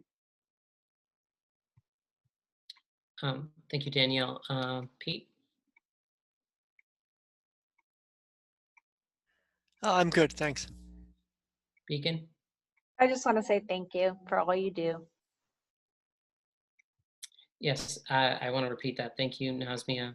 Thank you, Chris. I'm just exceptionally happy with the fact that we are now in the digital advertising game. Welcome to 2013 Goethe. So, and anything I can get from anyone is a blessing. So thank you to Nazmia and Chris and Danielle for her insight. If we can move on to the next item on the agenda, which is the approval of the certification of board compliance. I would like to make a motion to approve. Do I have a second? I second. All right, Chris. So each year we have an oversight visit, and each year we prepare for that. And a big piece of that preparation is done in advance. We have deadlines that we have to meet. And in this case, the deadline, I think, was October 23rd, was our first big deadline that came through. And on one of those deadlines, one of the pieces of that was for me to check in all of these different areas that we are ready to go, or that we're in process but nearing completion, and have all those plans together. So I'm going to be going through this with Yasir, who signs off. I'm going to scroll down to the bottom. So down at this part, and we need to have approval today for him to do that from the board, so that we can have the minutes in December reflect it, and then all that'll be ready for the January 8th deadline, which is our when we have to turn this in. So it's basically asserting that we are keeping track of all this, and I do want to assure the board that we've met all deadlines on the authorization oversight calendar from LAUSD. We've not currently been given a date for our oversight visit, but we have reviewed all of our internal processes and procedures, and we're prepared for all oversight requirements. So with that, yes, sir. Thank you, Chris. Frank? I have no comment on this subject. Danielle? No comments or questions. Pete? No question. Beacon? Nothing for me, thank you. Thank you. Let's move to a vote. Frank? Aye. Danielle? Aye. Pete? Yes. Beacon? Yes. Thank you. We are moving on to the approval of the extension of powers for Chris until February 28th. So You really this want is, to hold on to that power, don't you, Chris? yeah, it's gone to my head. Sorry, I would like to make a motion. Do I have a second? I'll second. Go ahead, Chris. So this is the same extension that started back in March, where we had a legal document of approval, and we've extended it moving forward. That decisions, if we have to make a decision for the organization for related to COVID-19 that needs to happen right away, that I have the authority to do that if it's between board meetings without us needing to hold an emergency board meeting for that. And so far, that's gone really well. I don't actually think it's gone to my head. We've managed to keep, I think, keep the board abreast of everything we've been doing, and it's worked out well. But I think it's a good backup in case something happened right away, that I'd be able to respond. Thank you, Chris. I would just like to add that for me personally, I feel that we are very well aware of the operational curriculum and the short-term, medium-term hurdles that do come across, and I feel you've done a great job communicating that to the board and bringing that forth. I'd also like to say thank you to Pete for making sure that, unlike other charter schools, that the board does continue to manage the organization effectively and regularly. So I think the schedule is for me, it's a great schedule. I know it's a strange year. It's been a strange year and a half. So thank you. With that, I would like to open it up discussion. Frank? No comments, no questions. Danielle? Nothing for me. Pete? No questions, thank you. Beacon? Nothing for me either, thank you. All right, then we will move on to the vote. Frank? Aye. Danielle? Aye. Pete? Yes. Beacon? Yes. That is a yes for me as well. Don't burn down the school, Chris. Okay, fair enough. Moving on to calendar and topics for upcoming board meetings. Frank? I don't have anything, I think, which should go on the agenda. My biggest item is the strategic outlook of, the deadlines as it relates to material revision and to charter renewal, into data collection into it. So I think it can be handled within the executive report, executive director report. I don't want to add anything to the board agenda at this point. Thank you, Frank. Danielle? Nothing for me. Pete? Nothing for me. Beacon? I think the board development committee, we can at next meeting give an update if you guys are interested about member engagement, and probably 2 meetings from now we should have something for you to vote on. Thank you, everyone. Chris, I would like to sort of reiterate what Frank said. I'm really keen on what we talked about as far as the academic curriculum. I think it's important to go back to the stakeholder group and talk about, we can all talk about, we are number one and number two equally on these two things, but I think ultimately we're an organization that is resource constrained. I think you need to go back and come back to us as quickly as possible on what that looks like.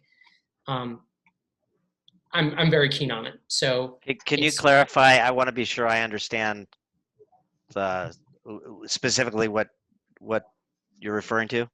So Frank and I are talking about the material revision if we want to take something to the board of LAUSD in February. And if we're going to do that, I believe, what is it, 60 days, right? Like to get it onto the LAUSD calendar. So you've got December, and I don't mind having a special to have that conversation on if we are going to apply for a material revision, and you're going to obviously have to talk to legal about it. My guess is that legal is going to say if we're going to go to an acquisition program to start a kindergarten, that it is not a material revision, that it is just an extension of process. But I think it's very important to me and well, at least to Frank, and we may not have quorum, but that we make that decision as a group and talk about what that means. So are we going to have a material revision? Do we need to put that in by February? Do we not do anything right now? But I think it's important to talk about, are we an IB school? Are we a language immersion school? Are we a language elective school or a language immersion school? And I think that that is something that the board needs to be engaged in, and you need to go back to your group and your data and find out. If it's something we need to do by December, then let us know, and share that across in a Brown Act compliant email. But this is something that's very important to me, and I think it should be to all the board members, that if we need to enact a material revision by and get that process started before December, that we need to have a meeting and you need to do that. Does that make sense? Yes. We can always have a board retreat. I think we usually do one every year, which is usually is a face-to-face setting. We did one in Marina del Rey. I mean, we can just discuss all kinds of things. We can have a more than a a board meeting. I just don't know if Chris is going to have all that stuff, and by December, in 20 days. No, because when is the LAUSD board meeting in February? I think it's like February 16th, 16th or something like that, right? Mm-hmm. So it's 60 days before. So we're looking for December. It's the 14th, December 14th. We have to agree on something and decide on it by December 14th. So I don't know if that's conceptually possible, but I'm going to leave it out there, and you let us know if it can work, or if you want to punt on that conversation until for a later date. Yeah, the only reason, just so the only reason it's on such a very ambitious timeline is in order to have it to have a direction from the LA Unified Board with regard to our lottery, and how we adjust that. So if in fact we don't need to go for a material revision and can figure out a way to make it not be completely overrunning the lottery, then I think it just naturally flows into the strategic plan conversation. That's really at the heart of the strategic plan is, hey, what are we all about? And so I guess the big question that I think legal wants to find out is there a possibility we can push forward on doing the one piece of it without a material revision, which is just extending the grade levels, and then if there's that, then we can talk about, okay, what's the bigger picture of what and maybe down the road that's for the actual renewal process that we're plotting and planning for that really is launched from the strategic plan conversation. I agree. I think your best bet, and today is what, November 16th, or sorry, I don't have a date in front of me, but I think your best bet is keep as many options open as possible.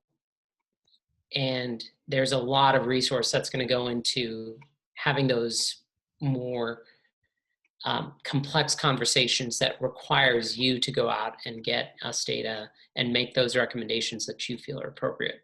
So if that's not something we need to worry about before in the next 29 days, I'm perfectly fine with that. And I think every board member is as well. So Godspeed. With that being said, if it's okay, if we can move on, can I get a thumbs up from the board members? Perfect, thank you. I'd like to make a motion to adjourn the meeting. Do I have a second? I will second. All right, Pete. Pete's got it. All right, all in favor, Frank? Aye. Danielle? Aye. Pete? Yep. Beacon? It's a yes for me. Thank you.